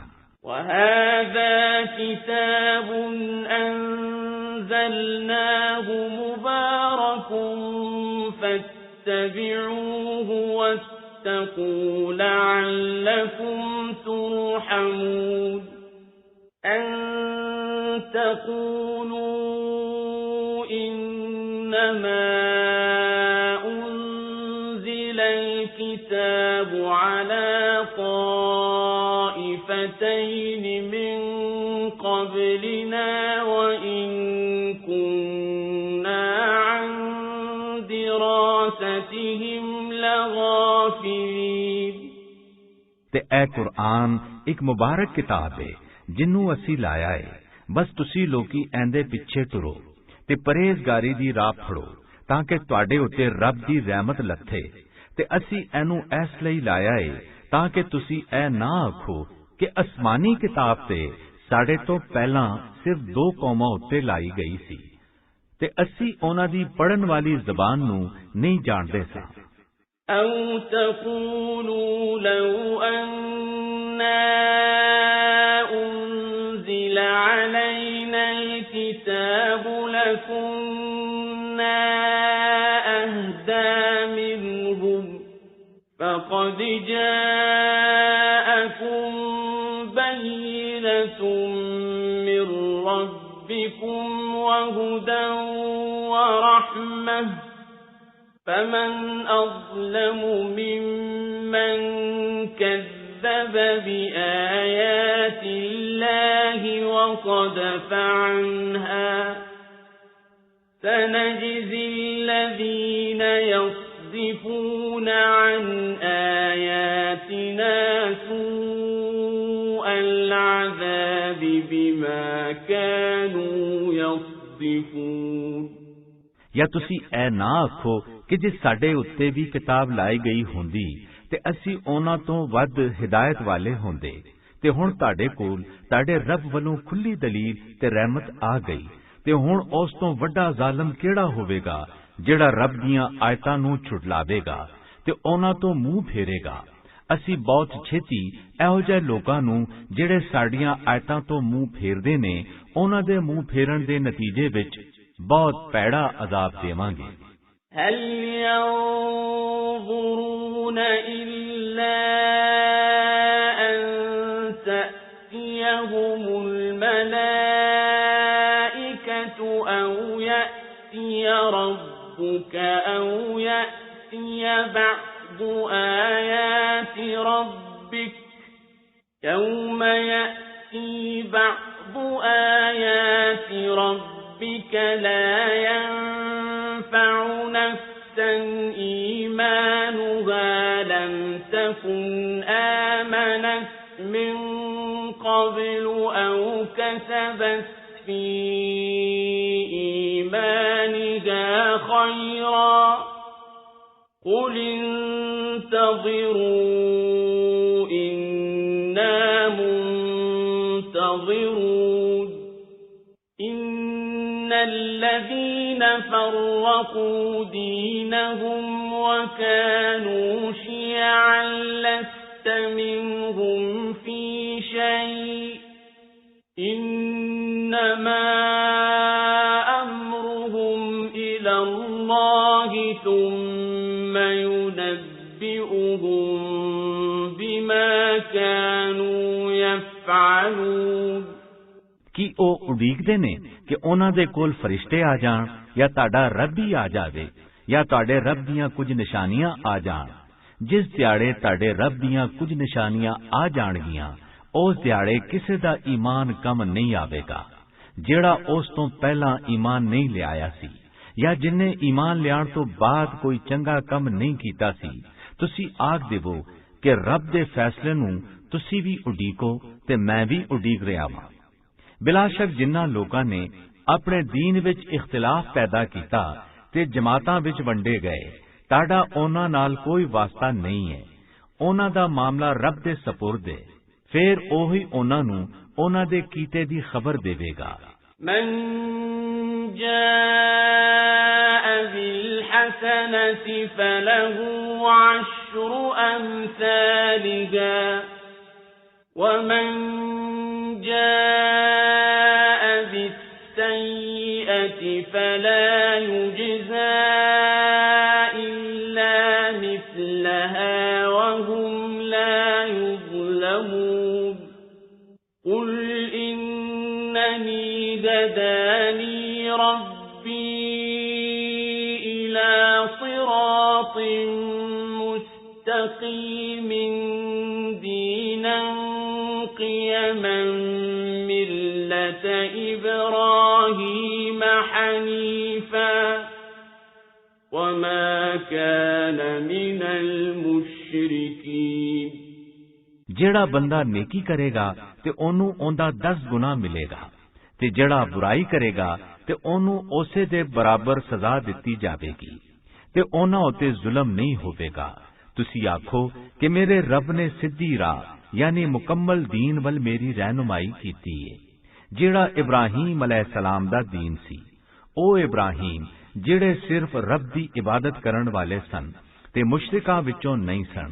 قل إن صلاتي ونسكي ومحياي ومماتي لله رب العالمين لا شريك له وبذلك أمرت وأنا أول المسلمين۔ ਤੁਸੀਂ ਆਖੋ ਕਿ ਮੇਰੀ ਨਮਾਜ਼ ਤੇ ਕੁਰਬਾਨੀ ਤੇ ਮੇਰਾ ਜੀਣਾ ਤੇ ਮੇਰਾ ਮਰਨਾ ਆਲਮੀਨ ਦੇ ਰੱਬ ਲਈ ਹੈ, ਉਹਦਾ ਕੋਈ ਸ਼ਰੀਕ ਨਹੀਂ ਹੈ, ਤੇ ਮੈਨੂੰ ਇਹੋ ਹੀ ਹੁਕਮ ਦਿੱਤਾ ਗਿਆ ਹੈ ਤੇ ਮੈਂ ਰੱਬ ਦਾ ਪਹਿਲਾ ਤਾਬੇਦਾਰ ਬੰਦਾ ਹਾਂ। قل أغير الله أبغي ربا وهو رب كل شيء ولا تكسب كل نفس إلا عليها ولا تزر وازرة وزر أخرى ثم إلى ربكم مرجعكم فينبئكم بما كنتم فيه تختلفون وهو الذي جعلكم خلائف الأرض ورفع بعضكم فوق بعض درجات ليبلوكم فيما آتاكم إن ربك سريع العقاب وإنه لغفور رحيم۔ ਤੁਸੀਂ ਆਖੋ ਕਿ ਕੀ ਮੈਂ ਰੱਬ ਦੇ ਸਿਵਾ ਕੋਈ ਹੋਰ ਰੱਬ ਲੱਭਾਂ, ਹਾਲਾਂ ਉਹ ਤੇ ਹਰ ਸ਼ੈ ਦਾ ਰੱਬ ਹੈ, ਤੇ ਜਿਹੜਾ ਬੰਦਾ ਵੀ ਕੋਈ ਭੈੜਾ ਕੰਮ ਕਰਦਾ ਹੈ ਤੇ ਉਹਦਾ ਗੁਨਾਹ ਉਹਦੇ ਉੱਤੇ ਹੀ ਹੁੰਦਾ ਹੈ, ਤੇ ਕੋਈ ਜਾਨ ਕਿਸੇ ਦੂਜੇ ਦਾ ਭਾਰ ਨਹੀਂ ਚੁੱਕੇਗੀ। ਫਿਰ ਤੁਹਾਨੂੰ ਆਪਣੇ ਰੱਬ ਦੇ ਕੋਲ ਹੀ ਪਰਤ ਕੇ ਜਾਣਾ ਹੈ, ਤੇ ਉਹ ਤੁਹਾਨੂੰ ਉਸ ਠੀਕ ਗੱਲ ਦੀ ਖਬਰ ਦੇਵੇਗਾ ਜਿੰਦੇ ਵਿੱਚ ਤੁਸੀਂ ਇਖਤਲਾਫ ਕਰਦੇ ਸੋ, ਤੇ ਉਸੇ ਨੇ ਤੁਹਾਨੂੰ ਜ਼ਮੀਨ ਵਿੱਚ ਖਲੀਫਾ ਬਣਾਇਆ, ਤੇ ਤੁਹਾਡੇ ਵਿੱਚੋਂ ਕੁਝ ਨੂੰ ਕੁਝ ਦੇ ਮੁਕਾਬਲੇ ਵਿੱਚ ਬਹੁਤ ਦਰਜੇ ਵਡਿਆਈ ਦਿੱਤੀ, ਤਾਂ ਕਿ ਜੋ ਕੁਝ ਤੁਹਾਨੂੰ ਦਿੱਤਾ ਹੈ ਉਹਦੇ ਰਾਹੀਂ ਤੁਹਾਡੀ ਅਜ਼ਮੈਸ਼ ਕਰੇ। ਬਿਲਾ ਸ਼ੱਕ ਤੁਹਾਡਾ ਰੱਬ ਛੇਤੀ ਸਜ਼ਾ ਦੇਣ ਵਾਲਾ ਹੈ, ਤੇ ਉਹ ਬਿਲਾ ਸ਼ੱਕ ਬਹੁਤ ਬਖਸ਼ਣ ਵਾਲਾ, ਬਹੁਤ ਮਿਹਰਬਾਨ ਹੈ। सूरह आराफ। बिस्मिल्लाहिर्रहमानिर्रहीम। रब दे नां तो शुरू करना जेड़ा बहुत मेहरबान बेहिसाब रहम करन वाला है। अलिफ लाम मीम साद। किताबुन उन्ज़िल इलैक फला यकुन फी صدرك حرج منه لتنذر به وذكرى للمؤمنين اتبعوا ما أنزل إليكم من ربكم ولا تتبعوا من دونه أولياء قليلا ما تذكرون ਅਲਿਫ ਲਾਮ ਮੀਮ ਸਵਾਦ। ਇਹ ਕਿਤਾਬ ਹੈ ਜਿਹੜੀ ਤੁਹਾਡੇ ਉੱਤੇ ਲਾਈ ਗਈ ਹੈ। ਬਸ ਤੁਹਾਡੇ ਸੀਨੇ ਵਿੱਚ ਇਹਦੀ ਵਜ੍ਹਾ ਨਾਲ ਕੋਈ ਤੰਗੀ ਨਹੀਂ ਹੋਣੀ ਚਾਹੀਦੀ, ਤਾਂ ਕਿ ਤੁਸੀਂ ਇਹਦੇ ਰਾਹੀਂ ਲੋਕਾਂ ਨੂੰ ਤਬਲੀਗ ਕਰੋ ਤੇ ਇਹਦੇ ਵਿੱਚ ਮੂਮਨਾਂ ਲਈ ਨਸੀਹਤ ਹੈ। ਮੁਸਲਮਾਨੋ, ਤੁਹਾਡੇ ਰੱਬ ਵੱਲੋਂ ਜੋ ਕੁਝ ਤੁਹਾਡੇ ਉੱਤੇ ਲਾਇਆ ਗਿਆ ਹੈ ਉਹਦੇ ਉੱਤੇ ਅਮਲ ਕਰੋ ਤੇ ਰੱਬ ਤੋਂ ਸਿਵਾ ਦੂਜੇ ਦੋਸਤਾਂ ਤੇ ਮਦਦ ਕਰਨ ਵਾਲਿਆਂ ਦੇ ਪਿੱਛੇ ਨਾ ਟੁਰੋ। ਤੁਸੀਂ ਲੋਕੀ ਬਹੁਤ ਹੀ ਘੱਟ ਨਸੀਹਤ ਕਬੂਲ ਕਰਦੇ ਹੋ। وَكَمْ مِنْ قَرْيَةٍ أَهْلَكْنَاهَا فَجَاءَهَا بَأْسُنَا بَيَاتًا أَوْ هُمْ قَائِلُونَ فَمَا كَانَ دَعْوَاهُمْ إِذْ جَاءَهُمْ بَأْسُنَا إِلَّا أَنْ قَالُوا إِنَّا كُنَّا ظَالِمِينَ فَلَنَسْأَلَنَّ الَّذِينَ أُرْسِلَ إِلَيْهِمْ وَلَنَسْأَلَنَّ الْمُرْسَلِينَ ਤੇ ਅਸੀਂ ਬਹੁਤ ਸਾਰੀਆਂ ਆਬਾਦੀਆਂ ਨੂੰ ਹਲਾਕ ਕਰ ਦਿੱਤਾ। ਉਹਨਾਂ ਉੱਤੇ ਸਾਡਾ ਅਜ਼ਾਬ ਰਾਤ ਨੂੰ ਸੌਣ ਵੇਲੇ ਆਇਆ ਜਾਂ ਜਦੋਂ ਉਹ ਦੁਪਹਿਰ ਨੂੰ ਸੌਂ ਰਹੇ ਸਨ। ਬਸ ਜਦੋਂ ਸਾਡੇ ਅਜ਼ਾਬ ਨੇ ਉਹਨਾਂ ਨੂੰ ਫੜ ਲਿਆ ਤੇ ਉਹ ਵਾਜਾਂ ਮਾਰਦੇ ਸਨ ਤੇ ਸਿਰਫ ਇਹੋ ਹੀ ਕਹਿੰਦੇ ਸਨ ਕਿ ਬਿਲਾ ਸ਼ੱਕ ਅਸੀਂ ਜ਼ਾਲਿਮ ਸਾਂ। ਅਸੀਂ ਬਿਲਾ ਸ਼ੱਕ ਉਹਨਾਂ ਲੋਕਾਂ ਤੋਂ ਪੁੱਛਾਂਗੇ ਜਿਨ੍ਹਾਂ ਵੱਲ ਰਸੂਲ ਘੱਲੇ ਗਏ ਤੇ ਬਿਲਾ ਸ਼ੱਕ ਰਸੂਲਾਂ ਤੋਂ ਵੀ ਪੁੱਛਾਂਗੇ। فَلَنَقُصَّنَّ عَلَيْهِمْ بِعِلْمٍ وَمَا كُنَّا غَائِبِينَ وَالْوَزْنُ يَوْمَئِذٍ الْحَقُّ فَمَنْ ثَقُلَتْ مَوَازِينُهُ فَأُولَئِكَ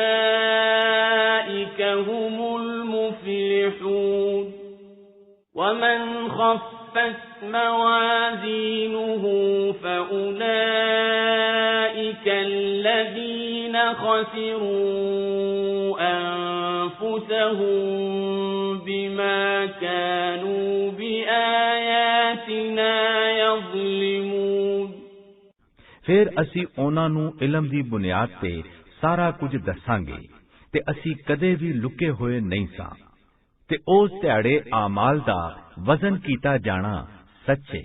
ਬਸ ਜਿਨ੍ਹਾਂ ਦੇ ਆਮਾਲ ਦਾ ਪੱਲਾ ਭਾਰੀ ਹੋਵੇਗਾ ਉਹੀ ਲੋਕੀ ਭਲਾਈ ਪਾਣ ਵਾਲੇ ਹੋਣਗੇ ਤੇ ਜਿਨ੍ਹਾਂ ਦੇ ਆਮਾਲ ਦਾ ਪੱਲਾ ਹੌਲਾ ਹੋ ਕੇ ਉੱਤੇ ਨੂੰ ਚੁੱਕਿਆ ਜਾਵੇਗਾ ਉਹੀ ਲੋਕੀ ਨੁਕਸਾਨ ਚੁੱਕਣ ਵਾਲੇ ਹੋਣਗੇ। ਤੇ ਇਹ ਇਸ ਲਈ ਹੋਵੇਗਾ ਕਿ ਉਹ ਸਾਡੀ ਆਇਤਾਂ ਨਾਲ ਜ਼ਿਆਦਤੀ ਕਰਦੇ ਸਨ। وَلَقَدْ مَكَّنَّاكُمْ فِي الْأَرْضِ وَجَعَلْنَا لَكُمْ فِيهَا مَعَايِشَ قَلِيلًا مَا تَشْكُرُونَ وَلَقَدْ خَلَقْنَاكُمْ ثُمَّ صَوَّرْنَاكُمْ ثُمَّ قُلْنَا لِلْمَلَائِكَةِ اسْجُدُوا لِآدَمَ فَسَجَدُوا إِلَّا إِبْلِيسَ لَمْ يَكُنْ مِنَ السَّاجِدِينَ ਤੇ ਅਸੀਂ ਤੁਹਾਨੂੰ ਜ਼ਮੀਨ ਵਿੱਚ ਰਹਿਣ ਵਾਲਾ ਬਣਾਇਆ ਤੇ ਇਹਦੇ ਵਿੱਚ ਤੁਹਾਡੇ ਲਈ ਰੋਜ਼ੀ ਦੇ ਸਬਬ ਪੈਦਾ ਕੀਤੇ, ਪਰ ਤੁਸੀਂ ਬਹੁਤ ਘੱਟ ਸ਼ੁਕਰ ਅਦਾ ਕਰਦੇ ਹੋ। ਤੇ ਅਸੀਂ ਤੁਹਾਨੂੰ ਪੈਦਾ ਕੀਤਾ, ਫਿਰ ਤੁਹਾਡੀ ਸ਼ਕਲ ਬਣਾਈ, ਫਿਰ ਫਰਿਸ਼ਤਿਆਂ ਨੂੰ ਆਖਿਆ ਕਿ ਆਦਮ ਨੂੰ ਸਜਦਾ ਕਰੋ, ते इबलीस दे सिवा सारियां ने सजदा कीता, ओ सजदा करन वालियां विचों ना हो सकिया। قال ما منعك ألا تسجد إذ أمرتك قال أنا خير منه خلقتني من نار وخلقته من طين قال فاهبط منها فما يكون لك أن تتكبر فيها فاخرج إنك من الصاغرين قال أنظرني إلى يوم يبعثون قال إنك من المنظرين रब आख्या कि जदों मैं तैनू हुक्म दिता सी ते सजदा करन तो किस शै ने तैनू डक दिता। उन्हें आख्या मैं ऐस तो चंगा वां, मैनू तू अग नाल पैदा कीता है ते एनू मिट्टी नाल पैदा कीता है। रब आख्या तू ऐस तो हेठां टुर जा, तैनू ए हक नहीं कि इत्थे गरूर करें, निकल जा, तू बिला शक दलील है। उन्हें आख्या मैनू तू उस दिहाड़े तिकर मोहलत दे जदों सारे चुके जाणगे। रब आख्या बिला शक तैनू मोहलत दिती गई। قال فبما أغويتني لأقعدن لهم صراطك المستقيم ثم لآتينهم من بين أيديهم ومن خلفهم وعن أيمانهم وعن شمائلهم ولا تجد أكثرهم شاكرين उन्हें आख्या तू मैनू गुमराह कर दिता है, इसलिए मैं तेरी सीधी राह ते इन्हां दी ताड़ विच बैठा रवांगा। फिर मैं इन्हां ते हमला करांगा, इन्हां दे अग्गों ते इन्हां दे पिछों ते इन्हां दे सज्जे पासियों ते इन्हां दे खब्बे पासियों, ते तू इन्हां विचों बहुते लोकां नू शुक्र करन वाला नहीं पावेंगा। قال اخرج منها مذءوما مدحورا لمن تبعك منهم لأملأن جهنم منكم أجمعين ويا آدم اسكن أنت وزوجك الجنة فكلا من حيث شئتما ولا تقربا هذه الشجرة فتكونا من الظالمين रब आख्या तू इथों कटिया ते लांती बन के टुर जा, ते यकीन रख कि इन्हां विचों जेड़ा भी तेरे आखे लगेगा ते मैं दोज़ख नू तुहाडे सारियां नाल भर देंगा। ते ऐ आदम तुसी ते ताड़ी बीवी बहिश्त विच रह जाओ ते जिथों चावो खाओ, ते ऐस दरख्त दे नेड़े ना जाओ, नहीं ते जालिमां विचों हो जाओगे। فوسوس لهما الشيطان ليبدي لهما ما وري عنهما من سوآتهما وقال ما نهاكما ربكما عن هذه الشجرة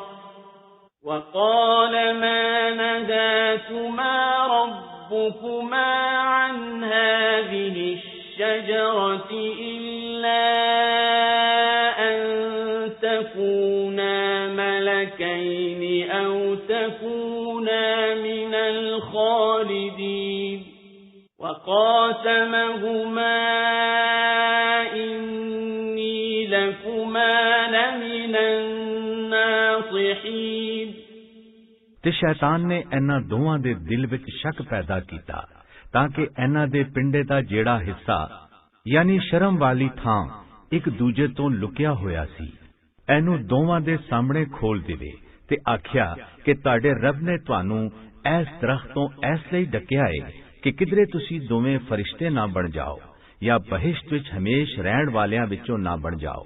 ते इन्हां दोवां दे सामने खूब कसमां खादियां कि मैं तुहाडे दोवां दा बहुत हमदर्द हां। فدلاهما بغرور فلما ذاقا الشجرة بدت لهما سوآتهما وطفقا يخصفان عليهما من ورق الجنة وناداهما ربهما ألم أنهكما عن تلكما الشجرة وأقل لكما إن الشيطان لكما عدو مبين قالا ربنا ظلمنا أنفسنا وإن لم تغفر لنا وترحمنا لنكونن من الخاسرين। अखीर ओने दोवां नूं धोखा दे के अपने जाल विच फसा लिया। बस जदों दोवां ने उस दरख्त नूं चखिया ते उन्हां दियां शर्मगावां नजर आण लगियां ते दोवें अपने पिंडे ते बहिश्त ते पत्थर लाण लग पए। ते इन्हां दोवां दे रब ने इन्हां नूं सद्या कि की मैं तुहानूं इस दरख्त तों नहीं डकिया सी ते आख्या नहीं सी कि बिलाशक शैतान तुहाडा दोवां दा खुला दुश्मन है। दोवां ने आख्या कि ऐ साडे रब, असी अपने आप ते जुल्म कीता है ते जे तू सानू माफ नहीं कीता ते साडे उत्ते रहम नहीं कीता ते असी लाजमी नुकसान चुकण वालियां विचों हो जावांगे। قال اهبطوا بعضكم لبعض عدو ولكم في الأرض مستقر ومتاع إلى حين قال فيها تحيون وفيها تموتون ومنها تخرجون। रब ने फरमाया कि तुसी सारे थल्ले टुर जाओ, तुसी एक दूजे दे दुश्मन रवोगे ते तुहाडे लई जमीन विच ठहरन दी थां है ते एक खास वेले तिकर फायदा चुकण दा मौका है। रब आख्या कि तुसी उसे ही जमीन विच जिंदड़ी गुजारोगे ते उथे ही मरोगे ते उथों ही दूजी वारी कड्डे जाओगे। या बनी आदम कद अंज़लना अलैकुम लिबासन युवारी सौआतिकुम वरीशा वलिबासु तक़वा ज़ालिक खैर ذلك من آيات الله لعلهم يذكرون يا بني آدم لا يفتننكم الشيطان كما أخرج أبويكم من الجنة ينزع عنهما لباسهما ليريهما سوآتهما إنه يراكم هو وقبيله من حيث لا ترونهم إنا جعلنا الشياطين أولياء للذين لا يؤمنون। ऐ आदम दे पुत्रो, असी तुहाडे लई लिबास लाया है जेड़ा तुहाडी शर्मगावां दा पर्दा करदा है ते चंगा लगण दा जरिया भी है ते परहेजगारी दा लिबास ही वधिया है। ऐ लिबास रब दियां निशानियां विचों है ताकि लोकी नसीहत हासिल करन। ऐ आदम दे पुत्रो, शैतान तुहानू गुमराह ना कर देवे जिस तरह ओने तुहाडे मां प्यो नू बहिश्त विचों कढ दिता सी।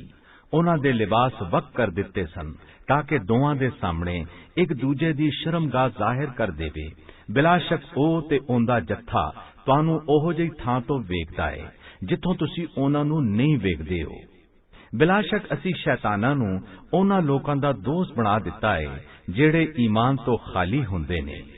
وَإِذَا فَعَلُوا فَاحِشَةً قَالُوا وَجَدْنَا عَلَيْهَا آبَاءَنَا وَاللَّهُ أَمَرَنَا بِهَا قُلْ إِنَّ اللَّهَ لَا يَأْمُرُ بِالْفَحْشَاءِ أَتَقُولُونَ عَلَى اللَّهِ مَا لَا تَعْلَمُونَ قُلْ أَمَرَ رَبِّي بِالْقِسْطِ وَأَقِيمُوا وُجُوهَكُمْ عِندَ كُلِّ مَسْجِدٍ وَادْعُوهُ مُخْلِصِينَ لَهُ الدِّينَ كَمَا بَدَأَكُمْ تَعُودُونَ। ਤੇ ਜਦੋਂ ਸ਼ਿਰਕ ਕਰਨ ਵਾਲੇ ਕੋਈ ਭੈੜਾ ਕੰਮ ਮਸਲਨ ਸ਼ਿਰਕ ਤੇ ਨੰਗੇ ਹੋ ਕੇ ਕਾਬੇ ਦਾ ਤਵਾਫ ਕਰਦੇ ਨੇ ਤੇ ਕਹਿੰਦੇ ਨੇ ਕਿ ਅਸੀਂ ਆਪਣੇ ਪਿਓ ਦਾਦਿਆਂ ਨੂੰ ਇੰਜ ਹੀ ਕਰਦੇ ਵੇਖਿਆ ਸੀ ਤੇ ਰੱਬ ਨੇ ਸਾਨੂੰ ਇੰਦਾ ਹੀ ਹੁਕਮ ਦਿੱਤਾ ਹੈ, ਤੁਸੀਂ ਆਖੋ ਕਿ ਰੱਬ ਬੁਰਾਈ ਦਾ ਹੁਕਮ ਨਹੀਂ ਦਿੰਦਾ ਹੈ। ਕੀ ਤੁਸੀਂ ਰੱਬ ਬਾਰੇ ਇਹੋ ਜਿਹੀਆਂ ਗੱਲਾਂ ਕਰਦੇ ਹੋ ਜਿਨ੍ਹਾਂ ਦਾ ਤੁਹਾਨੂੰ ਕੋਈ ਇਲਮ ਨਹੀਂ ਹੈ? ਤੁਸੀਂ ਆਖੋ ਕਿ ਮੇਰੇ ਰੱਬ ਨੇ ਤੇ ਇਨਸਾਫ ਯਾਨੀ ਤੌਹੀਦ ਦਾ ਹੁਕਮ ਦਿੱਤਾ ਹੈ ਤੇ ਆਖਿਆ ਹੈ ਕਿ ਤੁਸੀਂ ਲੋਕੀ ਹਰ ਨਮਾਜ਼ ਦੇ ਵੇਲੇ ਆਪਣੇ ਮੂੰਹ ਕਿਬਲੇ ਵੱਲ ਕਰ ਲਵੋ ਤੇ ਇਬਾਦਤ ਨੂੰ ਰੱਬ ਲਈ ਖਾਲਿਸ ਕਰਦੇ ਰਹੋ, ਉਹਨੂੰ ਹੀ ਸੱਦੋ, ਜਿਸ ਤਰ੍ਹਾਂ ਕਿ ਉਹਨੇ ਤੁਹਾਨੂੰ ਪਹਿਲੀ ਵਾਰੀ ਪੈਦਾ ਕੀਤਾ ਸੀ, ਮਰਨ ਤੋਂ ਬਾਅਦ ਫੇਰ ਐਸੇ ਹਾਲਤ ਵਿੱਚ ਪਰਤਾ ਦਿੱਤੇ ਜਾਵੋਗੇ। فَرِيقًا هَدَى وَفَرِيقًا حَقَّ عَلَيْهِمُ الضَّلَالَةُ إِنَّهُمُ اتَّخَذُوا الشَّيَاطِينَ أَوْلِيَاءَ مِن دُونِ اللَّهِ وَيَحْسَبُونَ أَنَّهُم مُهْتَدُونَ يَا بَنِي آدَمَ خُذُوا زِينَتَكُمْ عِندَ كُلِّ مَسْجِدٍ وَكُلُوا وَاشْرَبُوا وَلَا تُسْرِفُوا إِنَّهُ لَا يُحِبُّ الْمُسْرِفِينَ। ਰੱਬ ਨੇ ਇੱਕ ਜਮਾਤ ਨੂੰ ਹਿਦਾਇਤ ਦਿੱਤੀ ਤੇ ਇੱਕ ਦੂਜੀ ਜਮਾਤ ਦੀ ਕਿਸਮਤ ਵਿੱਚ ਗੁੰਮਰਾਹੀ ਆਈ। ਬਿਲਾਸ਼ੱਕ ਉਹਨਾਂ ਲੋਕਾਂ ਨੇ ਰੱਬ ਦੀ ਥਾਂ ਸ਼ੈਤਾਨਾਂ ਨੂੰ ਆਪਣਾ ਦੋਸਤ ਤੇ ਮਦਦ ਕਰਨ ਵਾਲਾ ਬਣਾ ਲਿਆ ਸੀ ਤੇ ਉਹਨਾਂ ਦਾ ਖਿਆਲ ਸੀ ਕਿ ਉਹ ਸਿੱਧੇ ਰਸਤੇ ਤੇ ਨੇ। ਐ ਆਦਮ ਦੀ ਔਲਾਦ, ਤੁਸੀਂ ਲੋਕੀ ਹਰ ਨਮਾਜ਼ ਵੇਲੇ ਚੰਗਾ ਲਿਬਾਸ ਇਸਤੇਮਾਲ ਕਰੋ ਤੇ ਖਾਓ ਤੇ ਪੀਓ ਤੇ ਹੱਦ ਤੋਂ ਨਾ ਵਧੋ। ਬਿਲਾਸ਼ੱਕ ਰੱਬ ਹੱਦ ਤੋਂ ਵਧਣ ਵਾਲਿਆਂ ਨੂੰ ਪਸੰਦ ਨਹੀਂ ਕਰਦਾ ਹੈ। قُلْ مَنْ حَرَّمَ زِينَةَ اللَّهِ الَّتِي أَخْرَجَ لِعِبَادِهِ وَالطَّيِّبَاتِ مِنَ الرِّزْقِ قُلْ هِيَ لِلَّذِينَ آمَنُوا فِي الْحَيَاةِ الدُّنْيَا خَالِصَةً يَوْمَ الْقِيَامَةِ كَذَلِكَ نُفَصِّلُ الْآيَاتِ لِقَوْمٍ يَعْلَمُونَ قُلْ إِنَّمَا حَرَّمَ رَبِّيَ الْفَوَاحِشَ مَا ظَهَرَ مِنْهَا وَمَا بَطَنَ وَالْإِثْمَ وَالْبَغْيَ بِغَيْرِ الْحَقِّ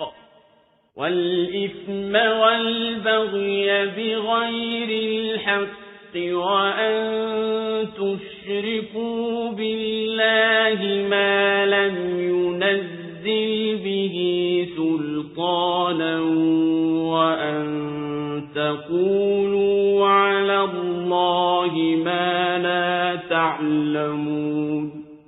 ਤੁਸੀਂ ਆਖੋ ਕਿ ਰੱਬ ਦੇ ਸਿੰਗਾਰ ਨੂੰ ਕਿੰਨੇ ਹਰਾਮ ਕੀਤਾ ਹੈ, ਜਿਹੜਾ ਉਹਨੇ ਆਪਣੇ ਬੰਦਿਆਂ ਲਈ ਪੈਦਾ ਕੀਤਾ ਹੈ ਤੇ ਪਾਕ ਰੋਜ਼ੀ ਨੂੰ।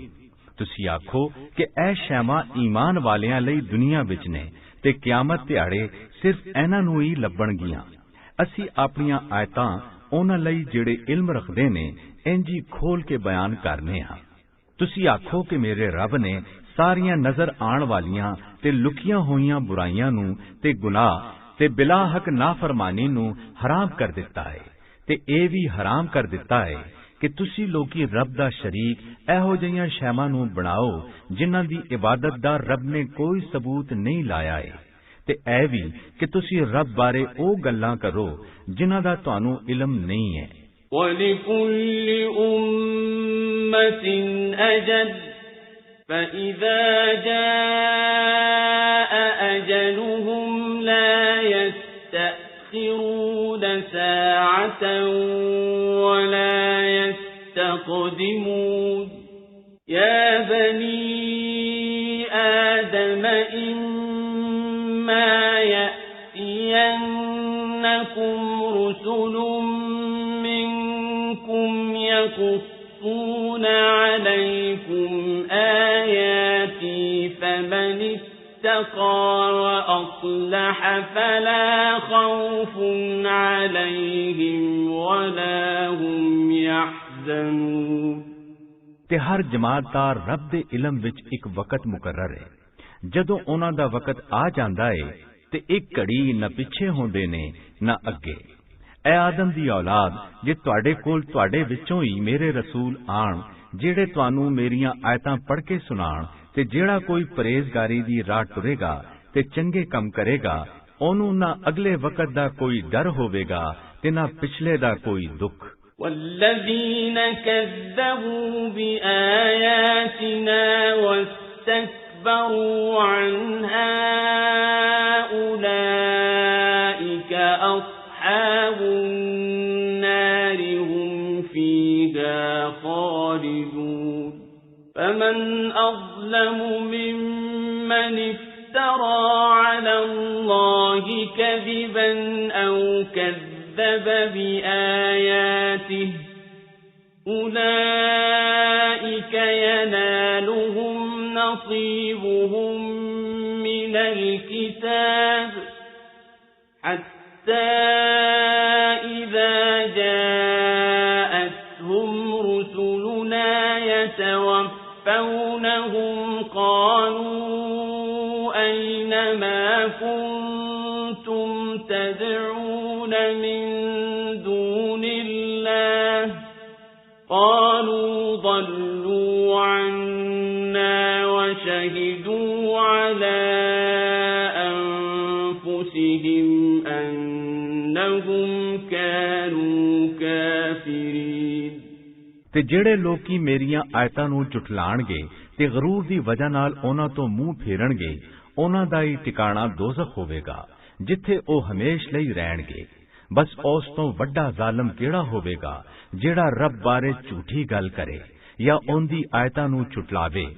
ਲੌਹੇ ਮਹਫੂਜ਼ ਵਿੱਚ ਉਹਨਾਂ ਦੇ ਨਸੀਬ ਦਾ ਜੋ ਲਿਖਿਆ ਹੈ ਉਹ ਉਹਨਾਂ ਨੂੰ ਮਿਲ ਜਾਵੇਗਾ, ਇੱਥੇ ਤੱਕ ਕਿ ਜਦੋਂ ਸਾਡੇ ਫਰਿਸ਼ਤੇ ਉਹਨਾਂ ਕੋਲ ਉਹਨਾਂ ਦੇ ਰੂਹ ਖਿੱਚਣ ਆਣਗੇ ਤੇ ਪੁੱਛਣਗੇ, ਕਿੱਥੇ ਨੇ ਉਹ ਜਿਨ੍ਹਾਂ ਨੂੰ ਤੁਸੀਂ ਰੱਬ ਦੇ ਸਿਵਾ ਸੱਦੇ ਸੋ?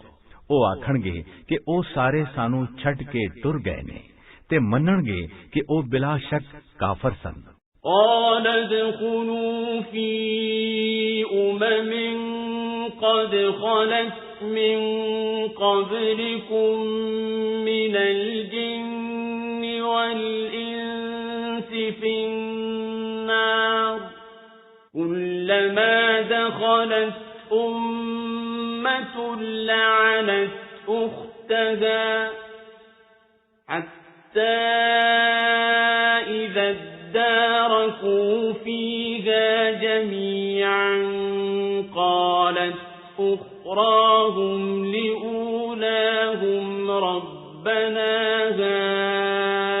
هَؤُلَاءِ أَضَلُّونَا قَالَتْ أُخْرَاهُمْ لِأُولَاهُمْ رَبَّنَا هَؤُلَاءِ أَضَلُّونَا فَآتِهِمْ عَذَابًا ضِعْفًا مِّنَ النَّارِ قَالَ لِكُلٍّ ضِعْفٌ وَلَكِنْ لَا تَعْلَمُونَ وَقَالَتْ أُولَاهُمْ لِأُخْرَاهُمْ فَمَا كَانَ لَكُمْ عَلَيْنَا مِنْ فَضْلٍ العذاب بما كنتم تكسبون ਰੱਬ ਆਖੇਗਾ ਕਿ ਇਨਸਾਨਾਂ ਤੇ ਜਿਨ੍ਹਾਂ ਦੀਆਂ ਜਿਹੜੀਆਂ ਕਾਫਰ ਜਮਾਤਾਂ ਤੁਹਾਡੇ ਤੋਂ ਪਹਿਲਾਂ ਲੰਘ ਗਈਆਂ ਨੇ ਉਹਨਾਂ ਦੇ ਨਾਲ ਤੁਸੀਂ ਲੋਕੀ ਦੋਜ਼ਖ ਵਿੱਚ ਟੁਰ ਜਾਓ। ਜਦੋਂ ਵੀ ਕੋਈ ਜਮਾਤ ਦਾਖਲ ਹੋਵੇਗੀ ਤੇ ਆਪਣੇ ਵਰਗੀ ਪਿਛਲੀ ਜਮਾਤ ਉੱਤੇ ਲਾਨਤ ਭੇਜੇਗੀ, ਇੱਥੇ ਤੱਕ ਕਿ ਜਦੋਂ ਸਾਰੀਆਂ ਜਮਾਤਾਂ ਇਹਦੇ ਵਿੱਚ ਇਕੱਠੀ ਹੋ ਜਾਣਗੀਆਂ ਤੇ ਬਾਅਦ ਵਾਲੀ ਜਮਾਤ ਆਪਣੀ ਪਿਛਲੀ ਜਮਾਤ ਬਾਰੇ ਆਖੇਗੀ ਕਿ ਐ ਸਾਡੇ ਰੱਬ, ਇਹਨਾਂ ਲੋਕਾਂ ਨੇ ਹੀ ਸਾਨੂੰ ਗੁੰਮਰਾਹ ਕੀਤਾ ਸੀ, ਇਸ ਲਈ ਤੂੰ ਇਹਨਾਂ ਨੂੰ 2 ਵਾਰੀ ਅਜ਼ਾਬ ਦੇ। ਰੱਬ ਆਖੇਗਾ ਕਿ ਹਰ ਇੱਕ ਜਮਾਤ ਲਈ 2 ਵਾਰੀ ਅਜ਼ਾਬ ਹੈ, ਪਰ ਤੁਸੀਂ ਨਹੀਂ ਜਾਣਦੇ ਹੋ। ਤੇ ਪਹਿਲੀ ਜਮਾਤ ਦੂਜੀ ਜਮਾਤ ਨੂੰ ਆਖੇਗੀ ਕਿ ਤੁਹਾਨੂੰ ਸਾਡੇ ਉੱਤੇ ਕੋਈ ਵਡਿਆਈ ਨਹੀਂ ਲੱਭੀ ਹੈ, ਬਸ ਆਪਣੇ ਕਰਤੂਤਾਂ ਦੇ ਬਦਲੇ ਅਜ਼ਾਬ ਚੱਖੋ। إن الذين كذبوا بآياتنا واستكبروا عنها لا تفتح لهم أبواب السماء ولا يدخلون الجنة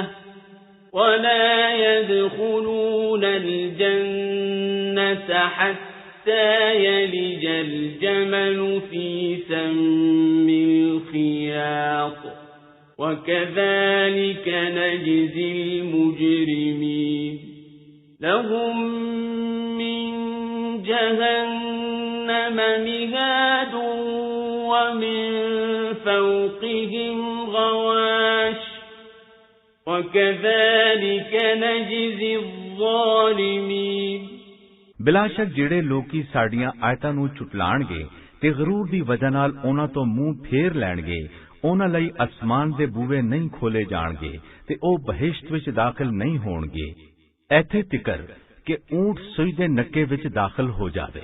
ਤੇ ਅਸੀਂ ਮੁਜਰਮਾਂ ਨੂੰ ਇਹੋ ਹੀ ਬਦਲਾ ਦੇਣੇ ਆ। ਉਹਨਾਂ ਦਾ ਬਿਸਤਰ ਦੋਜ਼ਖ ਦੀ ਅੱਗ ਹੋਵੇਗਾ ਤੇ ਉਹਨਾਂ ਦੀ ਚੱਦਰ ਇਹੋ ਹੀ ਹੋਵੇਗੀ, ਤੇ ਅਸੀਂ ਜ਼ਾਲਮਾਂ ਨੂੰ ਇਹੋ ਹੀ ਬਦਲਾ ਦੇਣੇ ਆ। والذين آمنوا وعملوا الصالحات لا نكلف نفسا إلا وسعها أولئك أصحاب الجنة هم فيها خالدون ونزعنا ما في صدورهم من غل تجري من تحتهم الأنهار وقالوا الحمد لله الذي هدانا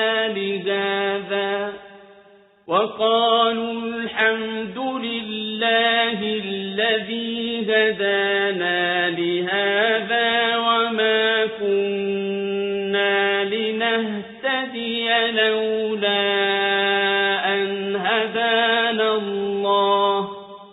لقد جاءت رسل ربنا بالحق ونودوا أن تلكم الجنة أورثتموها بما كنتم تعملون ਤੇ ਜਿਹੜੇ ਲੋਕੀ ਈਮਾਨ ਲਿਆਣਗੇ ਤੇ ਚੰਗੇ ਅਮਲ ਕਰਨਗੇ, ਅਸੀਂ ਕਿਸੇ ਉੱਤੇ ਉਹਦੀ ਤਾਕਤ ਤੋਂ ਵੱਧ ਭਾਰ ਨਹੀਂ ਪਾਉਂਦੇ।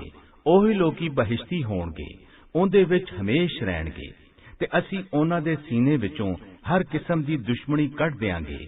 ਉਹਨਾਂ ਦੇ ਹੇਠਾਂ ਨਹਿਰਾਂ ਵਗਦੀਆਂ ਹੋਣਗੀਆਂ ਤੇ ਉਹ ਆਖਣਗੇ ਕਿ ਸਾਰੀਆਂ ਤਾਰੀਫਾਂ ਰੱਬ ਲਈ ਨੇ, ਜਿਨਨੇ ਸਾਨੂੰ ਇਸ ਰਾਹ ਤੇ ਪਾਇਆ। ਜੇ ਰੱਬ ਸਾਨੂੰ ਰਸਤਾ ਨਾ ਵਿਖਾਉਂਦਾ ਤੇ ਅਸੀਂ ਹਦਾਇਤ ਨਾ ਪਾ ਸਕਦੇ। ਬਿਲਾਸ਼ਕ ਸਾਡੇ ਰੱਬ ਦੇ ਨਬੀ ਸੱਚੀ ਗੱਲ ਲੈ ਕੇ ਆਏ ਸਨ, ਤੇ ਉਹਨਾਂ ਨੂੰ ਸੱਚ ਕੇ ਦੱਸਿਆ ਜਾਵੇਗਾ ਕਿ ਤੁਹਾਨੂੰ ਤੁਹਾਡੇ ਅਮਾਲ ਦੀ ਵਜ੍ਹਾ ਨਾਲ ਐਸ ਬਹਿਸ਼ਤ ਦਾ ਵਾਰਿਸ ਬਣਾ ਦਿੱਤਾ ਗਿਆ ਹੈ। وَنَادَى أَصْحَابُ الْجَنَّةِ أَصْحَابَ النَّارِ أَنْ قَدْ وَجَدْنَا مَا وَعَدَنَا رَبُّنَا حَقًّا فَهَلْ وَجَدتُّم مَّا وَعَدَ رَبُّكُمْ حَقًّا قَالُوا نَعَمْ فَأَذَّنَ يَأْذَنَ مُؤَذِّنٌ بَيْنَهُمْ اللَّعْنَةُ اللَّهِ عَلَى الظَّالِمِينَ الَّذِينَ يَصُدُّونَ عَن سَبِيلِ اللَّهِ وَيَبْغُونَهَا عِوَجًا وَهُمْ بِالْآخِرَةِ كَافِرُونَ। ਤੇ ਬਹਿਸ਼ਤ ਵਾਲੇ ਦੋਜ਼ਖ ਵਾਲਿਆਂ ਨੂੰ ਕਹਿਣਗੇ ਕਿ ਸਾਡੇ ਰੱਬ ਨੇ ਸਾਡੇ ਨਾਲ ਜਿਹੜਾ ਵਾਅਦਾ ਕੀਤਾ ਸੀ ਉਹ ਤੇ ਅਸੀਂ ਸੱਚ ਪਾਇਆ, ਤੇ ਕੀ ਤੁਹਾਡੇ ਰੱਬ ਨੇ ਤੁਹਾਡੇ ਨਾਲ ਜਿਹੜਾ ਵਾਅਦਾ ਕੀਤਾ ਸੀ ਤੁਸੀਂ ਉਹਨੂੰ ਸੱਚ ਪਾਇਆ? ਤੇ ਆਖਣਗੇ ਹਾਂ। ਫਿਰ ਇੱਕ ਮਨਾਦੀ ਕਰਨ ਵਾਲਾ ਇਹਨਾਂ ਦੇ ਵਿੱਚ ਮਨਾਦੀ ਕਰੇਗਾ ਕਿ ਜ਼ਾਲਮਾਂ ਉੱਤੇ ਰੱਬ ਦੀ ਲਾਨਤ ਹੋਵੇ। ਜਿਹੜੇ ਲੋਕਾਂ ਨੂੰ ਰੱਬ ਦੀ ਰਾਹ ਤੋਂ ਡੱਕਦੇ ਨੇ ਤੇ ਚਾਹੁੰਦੇ ਨੇ ਕਿ ਉਹ ਵਿੰਗੀ ਰਵੇ ਤੇ ਉਹ ਆਖਿਰਤ ਦਾ ਇਨਕਾਰ ਕਰਦੇ ਨੇ। وَبَيْنَهُمَا حِجَابٌ وَعَلَى الْأَعْرَافِ رِجَالٌ يَعْرِفُونَ كُلًّا بِسِيمَاهُمْ وَنَادَوْا أَصْحَابَ الْجَنَّةِ أَن سَلَامٌ عَلَيْكُمْ لَمْ يَدْخُلُوهَا وَهُمْ يَطْمَعُونَ وَإِذَا صُرِفَتْ أَبْصَارُهُمْ تِلْقَاءَ أَصْحَابِ النَّارِ قَالُوا رَبَّنَا لَا تَجْعَلْنَا مَعَ الْقَوْمِ الظَّالِمِينَ। ਤੇ ਬਹਿਸ਼ਤ ਤੇ ਦੋਜ਼ਖ ਵਿੱਚ ਇੱਕ ਕੰਧ ਹੋਵੇਗੀ ਤੇ ਆਰਾਫ ਤੇ ਕੁਝ ਲੋਕੀ ਹੋਣਗੇ ਜਿਹੜੇ ਹਰ ਕਿਸੇ ਨੂੰ ਉਹਦੀ ਨਿਸ਼ਾਨੀ ਤੋਂ ਪਛਾਣ ਲੈਣਗੇ ਤੇ ਉਹ ਬਹਿਸ਼ਤ ਵਾਲਿਆਂ ਨੂੰ ਕਹਿਣਗੇ ਕਿ ਤੁਹਾਡੇ ਉੱਤੇ ਰੱਬ ਦੀ ਸਲਾਮਤੀ ਹੋਵੇ। ਉਹ ਲੋਕੀ ਅਜੇ ਬਹਿਸ਼ਤ ਵਿੱਚ ਦਾਖਲ ਨਹੀਂ ਹੋਏ ਹੋਣਗੇ ਤੇ ਉਹਦੀ ਉਮੀਦ ਰੱਖਦੇ ਹੋਣਗੇ। ਤੇ ਜਦੋਂ ਉਹਨਾਂ ਦੀਆਂ ਨਜ਼ਰਾਂ ਦੋਜ਼ਖ ਵਾਲਿਆਂ ਵੱਲ ਫੇਰੀਆਂ ਜਾਣਗੀਆਂ ਤੇ ਆਖਣਗੇ ਐ ਸਾਡੇ ਰੱਬ ਸਾਨੂੰ ਜ਼ਾਲਮ ਲੋਕਾਂ ਨਾਲ ਨਾ ਰਲਾਈ। وَنَادَى أَصْحَابُ الْأَعْرَافِ رِجَالًا يَعْرِفُونَهُم بِسِيمَاهُمْ قَالُوا مَا أَغْنَىٰ عَنكُمْ جَمْعُكُمْ وَمَا كُنتُمْ تَسْتَكْبِرُونَ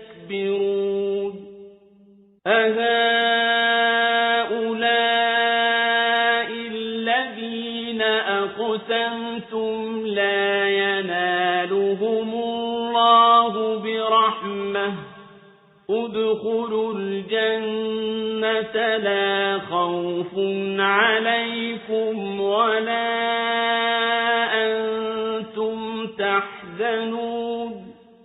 ਤੇ ਆਰਾਫ ਵਾਲੇ ਲੋਕੀ ਕੁਝ ਦੋਸਤਿਆਂ ਨੂੰ ਉਹਨਾਂ ਦੀਆਂ ਨਿਸ਼ਾਨੀਆਂ ਤੋਂ ਪਛਾਣ ਲੈਣਗੇ। ਆਖਣਗੇ ਕਿ ਤੁਹਾਡੀ ਜਮਾਤ ਤੇ ਤੁਹਾਡਾ ਗੁਰੂਰ ਤੁਹਾਡੇ ਕੰਮ ਨਹੀਂ ਆਇਆ।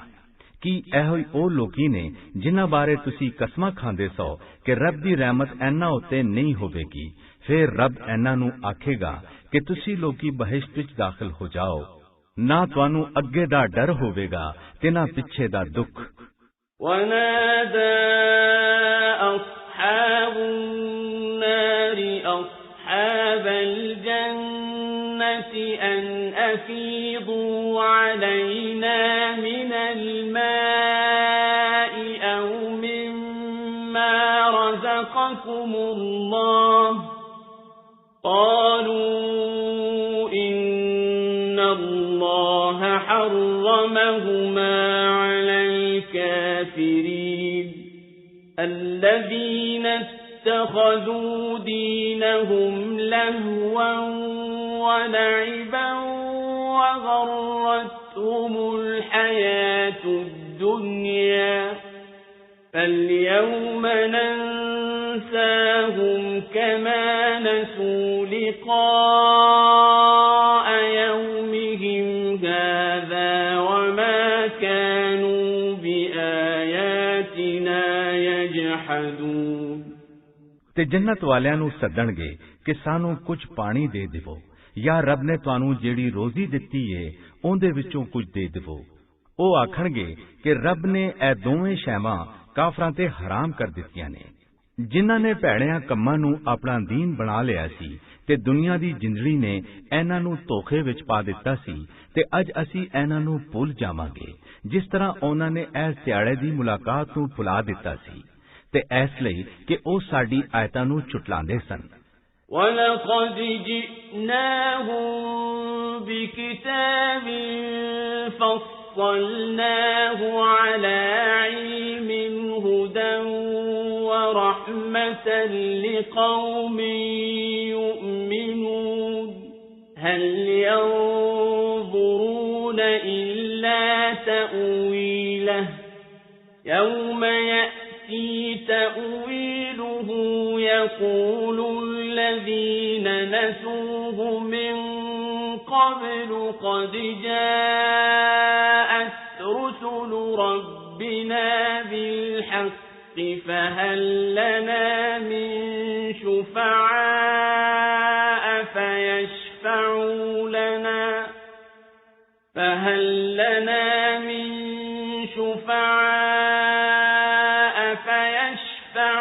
لَنَا أَوْ نُرَدُّ فَنَعْمَلَ غَيْرَ الَّذِي كُنَّا نَعْمَلُ قَدْ خَسِرُوا أَنفُسَهُمْ وَضَلَّ عَنْهُمْ مَا كَانُوا يَفْتَرُونَ ਤੇ ਅਸੀਂ ਇਹਨਾਂ ਕੋਲ ਇੱਕ ਕਿਤਾਬ ਲੈ ਕੇ ਆਏ ਹਾਂ ਜਿਹਨੂੰ ਪੂਰੇ ਇਲਮ ਦੀ ਬੁਨਿਆਦ ਬਣਾ ਕੇ ਖੋਲ ਕੇ ਬਿਆਨ ਕਰ ਦਿੱਤਾ ਹੈ।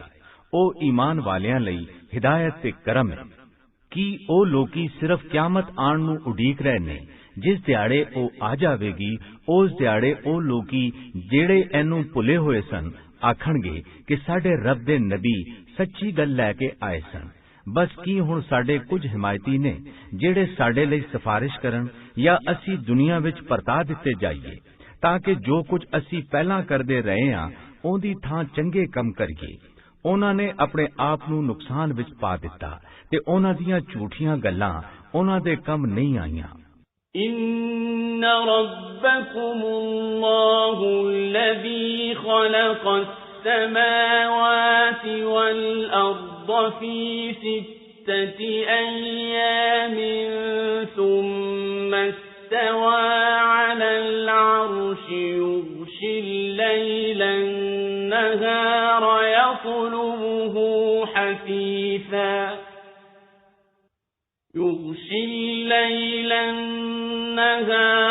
يطلبه حثيثا والشمس والقمر والنجوم مسخرات بأمره ألا له الخلق والأمر تبارك الله رب العالمين ادعوا ربكم تضرعا وخفية إنه لا يحب المعتدين بلا شک ਤੁਹਾਡਾ ਰੱਬ ਉਹ ਅੱਲਾਹ ਹੈ ਜਿਨਨੇ ਅਸਮਾਨਾਂ ਤੇ ਜ਼ਮੀਨ ਨੂੰ 6 ਦਿਨਾਂ ਵਿੱਚ ਪੈਦਾ ਕੀਤਾ ਫਿਰ ਅਰਸ਼ ਉਤੇ ਮੁਸਤਵੀ ਹੋ ਗਿਆ।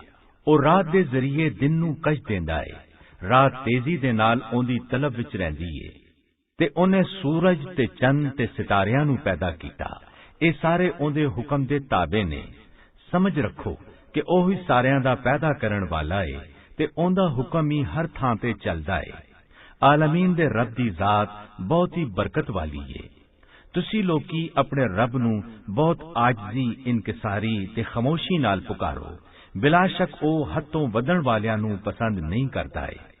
وَلَا تُفْسِدُوا فِي الْأَرْضِ بَعْدَ إِصْلَاحِهَا وَادْعُوهُ خَوْفًا وَطَمَعًا إِنَّ رَحْمَةَ اللَّهِ قَرِيبٌ مِّنَ الْمُحْسِنِينَ وَهُوَ الَّذِي يُرْسِلُ الرِّيَاحَ بُشْرًا بَيْنَ يَدَيْ رَحْمَتِهِ حَتَّى إِذَا أَقَلَّتْ سحابا ثقالا سقناه لبلد ميت فأنزلنا به الماء فأخرجنا به من كل الثمرات كذلك نخرج الموتى لعلكم تذكرون ਤੇ ਜ਼ਮੀਨ ਨੂੰ ਠੀਕ ਕਰਨ ਤੋਂ ਬਾਅਦ ਉਹਦੇ ਵਿੱਚ ਫਸਾਦ ਪੈਦਾ ਨਾ ਕਰੋ ਤੇ ਰੱਬ ਨੂੰ ਖੌਫ ਤੇ ਉਮੀਦ ਦੇ ਨਾਲ ਪੁਕਾਰੋ। ਬਿਲਾਸ਼ੱਕ ਰੱਬ ਦੀ ਰਹਿਮਤ ਨੇਕੀ ਕਰਨ ਵਾਲਿਆਂ ਦੇ ਨੇੜੇ ਹੁੰਦੀ ਏ ਤੇ ਉਹ ਹੀ ਏ ਜਿਹੜਾ ਹਵਾਵਾਂ ਨੂੰ ਰਹਿਮਤ ਦੇ ਮੀਂਹ ਤੋਂ ਪਹਿਲਾਂ ਚੰਗੀ ਖਬਰ ਦੇ ਤੌਰ ਤੇ ਘੱਲਦਾ ਹੈ।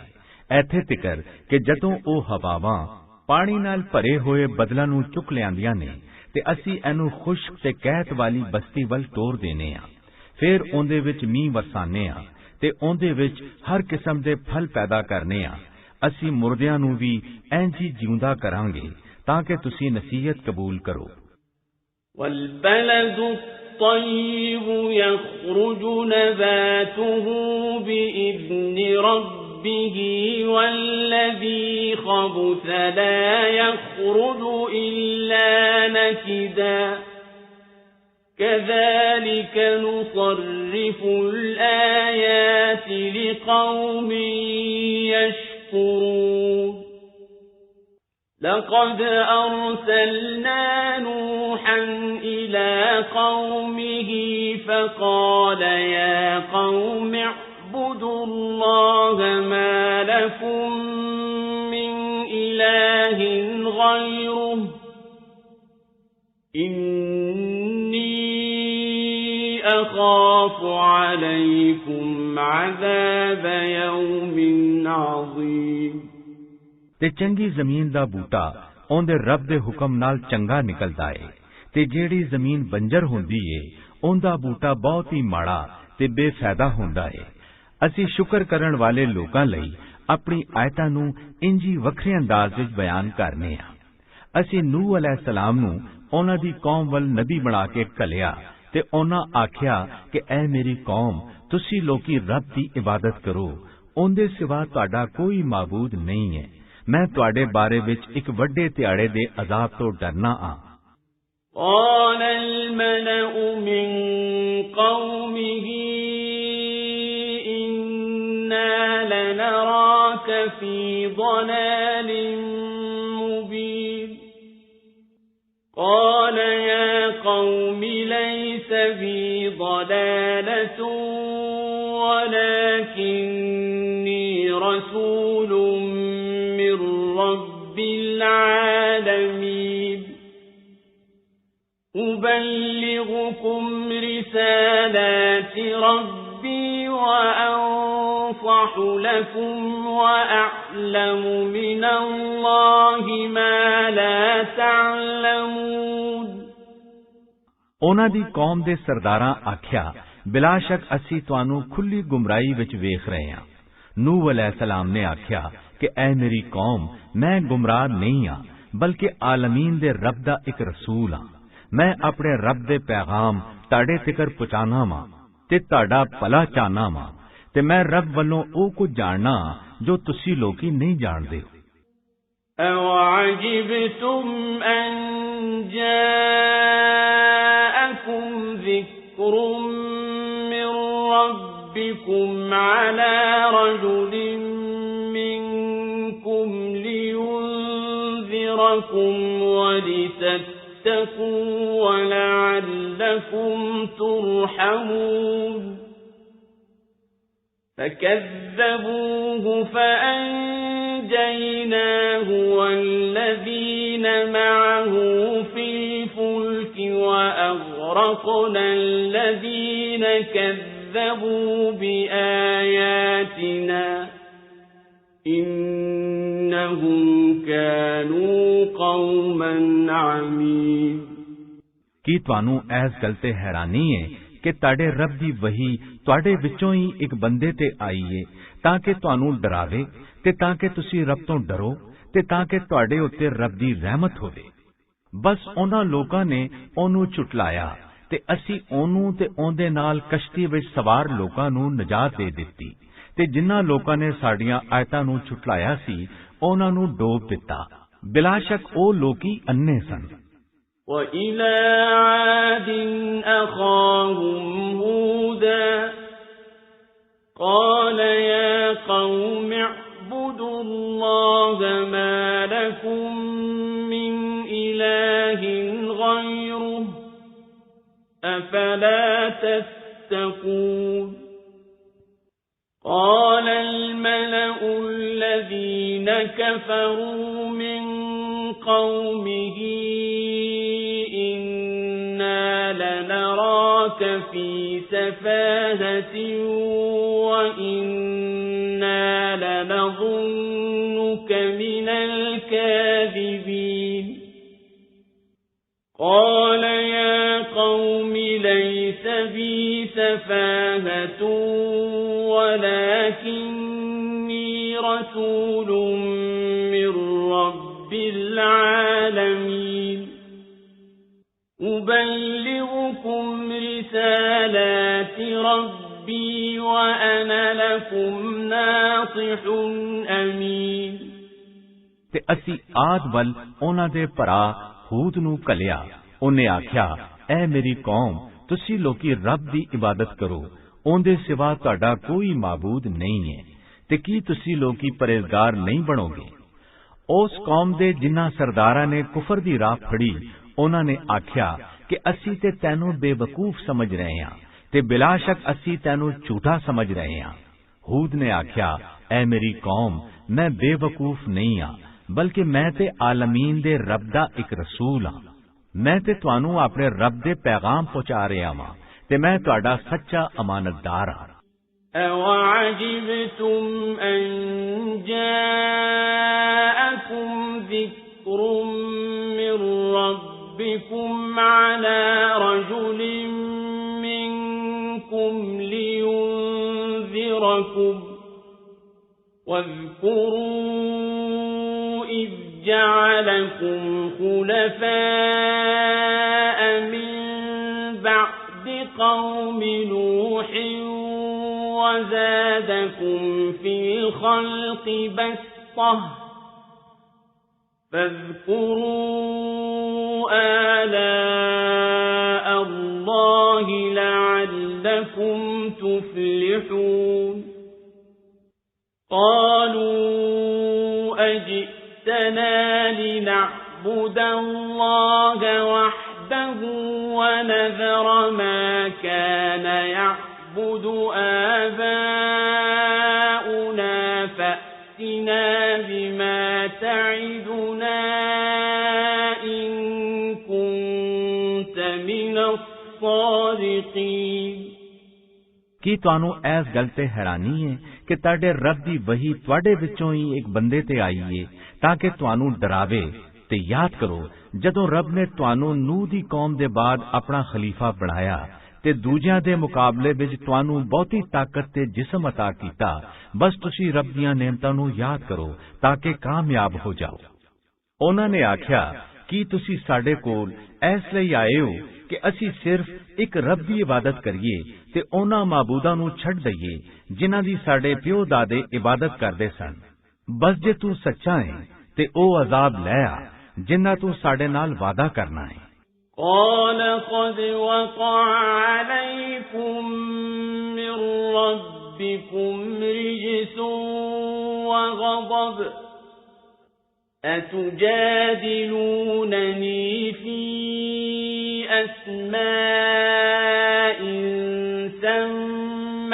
سميتموها أنتم وآباؤكم ما نزل الله بها من سلطان فانتظروا إني معكم من المنتظرين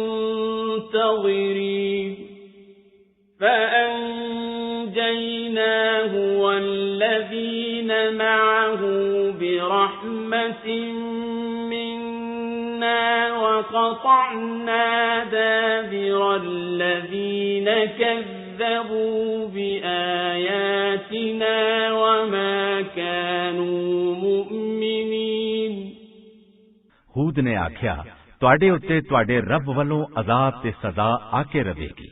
ਕੀ ਤੁਸੀਂ ਲੋਕੀ ਮੇਰੇ ਨਾਲ ਇਹੋ ਜਿਹੇ ਨਾਮਾਂ ਬਾਰੇ ਝਗੜਦੇ ਹੋ ਜਿਹੜੇ ਤੁਸੀਂ ਤੇ ਤੁਹਾਡੇ ਪਿਓ ਦਾਦਿਆਂ ਨੇ ਆਪਣੇ ਵੱਲੋਂ ਰੱਖ ਲਏ ਨੇ, ਜਿੰਦੀ ਕੋਈ ਦਲੀਲ ਰੱਬ ਨੇ ਨਹੀਂ ਲਾਈ ਹੈ, ਤੇ ਫਿਰ ਉਡੀਕੋ, ਮੈਂ ਵੀ ਤੁਹਾਡੇ ਨਾਲ ਉਡੀਕਣਾ ਵਾਂ। ਬਸ ਅਸੀਂ ਉਹਨੂੰ ਤੇ ਉਹਦੇ ਸਾਥੀਆਂ ਨੂੰ ਆਪਣੀ ਰਹਿਮਤ ਨਾਲ ਨਜਾਤ ਦਿੱਤੀ ਤੇ ਸਾਡੀਆਂ ਆਇਤਾਂ ਨੂੰ ਝੁਟਲਾਉਣ ਵਾਲਿਆਂ ਦੀ ਜੜ ਹੀ ਵੱਢ ਦਿੱਤੀ, ਤੇ ਉਹ ਲੋਕੀ ਈਮਾਨ ਵਾਲੇ ਨਹੀਂ ਸਨ।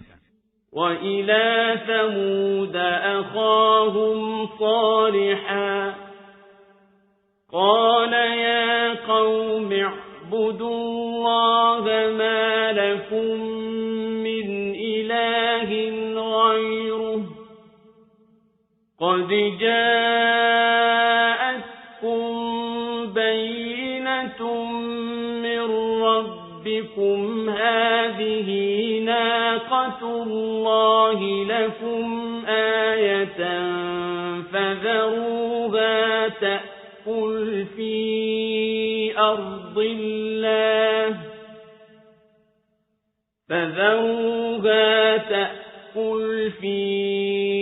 أَرْضِ اللَّهِ وَلَا تَمَسُّوهَا بِسُوءٍ فَيَأْخُذَكُمْ عَذَابٌ أَلِيمٌ وَاذْكُرُوا إِذْ جَعَلَكُمْ خُلَفَاءَ مِنْ بَعْدِ عَادٍ وَبَوَّأَكُمْ فِي الْأَرْضِ تَتَّخِذُونَ مِنْ سُهُولِهَا قُصُورًا وَتَنْحِتُونَ الْجِبَالَ بُيُوتًا فَاذْكُرُوا آلَاءَ اللَّهِ وَلَا تَعْثَوْا فِي الْأَرْضِ مُفْسِدِينَ ਤੇ ਅਸੀਂ ਸਮੂਦ ਵੱਲ ਉਹਨਾਂ ਦੇ ਭਰਾ ਸਾਲਹ ਨੂੰ ਕਲਿਆ। ਉਹਨੇ ਆਖਿਆ, ਐ ਮੇਰੀ ਕੌਮ, ਰੱਬ ਦੀ ਇਬਾਦਤ ਕਰੋ, ਉਹਦੇ ਸਿਵਾ ਤੁਹਾਡਾ ਕੋਈ ਮਾਬੂਦ ਨਹੀਂ ਹੈ। ਤੁਹਾਡੇ ਰੱਬ ਵੱਲੋਂ ਤੁਹਾਡੇ ਕੋਲ ਖੁੱਲੀ ਦਲੀਲ ਆ ਗਈ ਹੈ। ਇਹ ਰੱਬ ਦੀ ਊਂਠਣੀ ਹੈ ਜਿਹਨੂੰ ਰੱਬ ਨੇ ਤੁਹਾਡੇ ਲਈ ਨਿਸ਼ਾਨੀ ਬਣਾ ਕੇ ਘੱਲਿਆ ਹੈ। ਤੁਸੀਂ ਲੋਕੀ ਇਹਨੂੰ ਛੱਡ ਦੇਵੋ, ਰੱਬ ਦੀ ਜ਼ਮੀਨ ਵਿੱਚ ਖਾਂਦੀ ਫਿਰੇ, ਤੇ ਕੋਈ ਤਕਲੀਫ ਨਾ ਪਹੁੰਚਾਓ, ਨਹੀਂ ਤੇ ਡਾਢਾ ਅਜ਼ਾਬ ਫੜ ਲਵੇਗਾ। ਤੇ ਯਾਦ ਕਰੋ, ਜਦੋਂ ਆਦ ਤੋਂ ਬਾਅਦ ਰੱਬ ਨੇ ਤੁਹਾਨੂੰ ਆਪਣਾ ਖਲੀਫਾ ਬਣਾਇਆ ਤੇ ਜ਼ਮੀਨ ਵਿੱਚ ਠਹਿਰਨ ਦੀ ਥਾਂ ਦਿੱਤੀ। ਉਹਦੇ ਮੈਦਾਨੀ ਹਿੱਸੇ ਵਿੱਚ ਤੁਸੀਂ ਮਹਿਲ ਬਣਾਉਂਦੇ ਸੋ ਤੇ ਪਹਾੜਾਂ ਨੂੰ ਵੱਢ ਕੇ ਘਰ ਬਣਾਉਂਦੇ ਸੋ। ਬਸ ਤੁਸੀਂ ਰੱਬ ਦੀਆਂ ਨਿਯਮਤਾਂ ਨੂੰ ਯਾਦ ਕਰੋ ਤੇ ਜ਼ਮੀਨ ਵਿੱਚ ਫਸਾਦ ਨਾ ਖਿਲਾਰੋ। قَالَ الْمَلَأُ الَّذِينَ اسْتَكْبَرُوا مِنْ قَوْمِهِ لِلَّذِينَ اسْتُضْعِفُوا لِمَنْ آمَنَ مِنْهُمْ أَتَعْلَمُونَ أَنَّ صَالِحًا مُرْسَلٌ مِّن رَّبِّهِ قَالُوا إِنَّا بِمَا أُرْسِلَ بِهِ مُؤْمِنُونَ قَالَ الَّذِينَ اسْتَكْبَرُوا إِنَّا بِالَّذِي آمَنْتُمْ بِهِ كَافِرُونَ ਉਸ ਕੌਮ ਦੇ ਮੁਅੱਜ਼ਜ਼ ਸਰਦਾਰਾਂ ਨੇ ਉਹਨਾਂ ਮਾੜਿਆਂ ਬੰਦਿਆਂ ਤੋਂ ਪੁੱਛਿਆ ਜਿਹੜੇ ਈਮਾਨ ਵਾਲੇ ਸਨ, ਕੀ ਤੁਹਾਨੂੰ ਯਕੀਨ ਹੈ ਕਿ ਵਾਕਈ ਸਾਲੇ ਰੱਬ ਦੇ ਰਸੂਲ ਨੇ?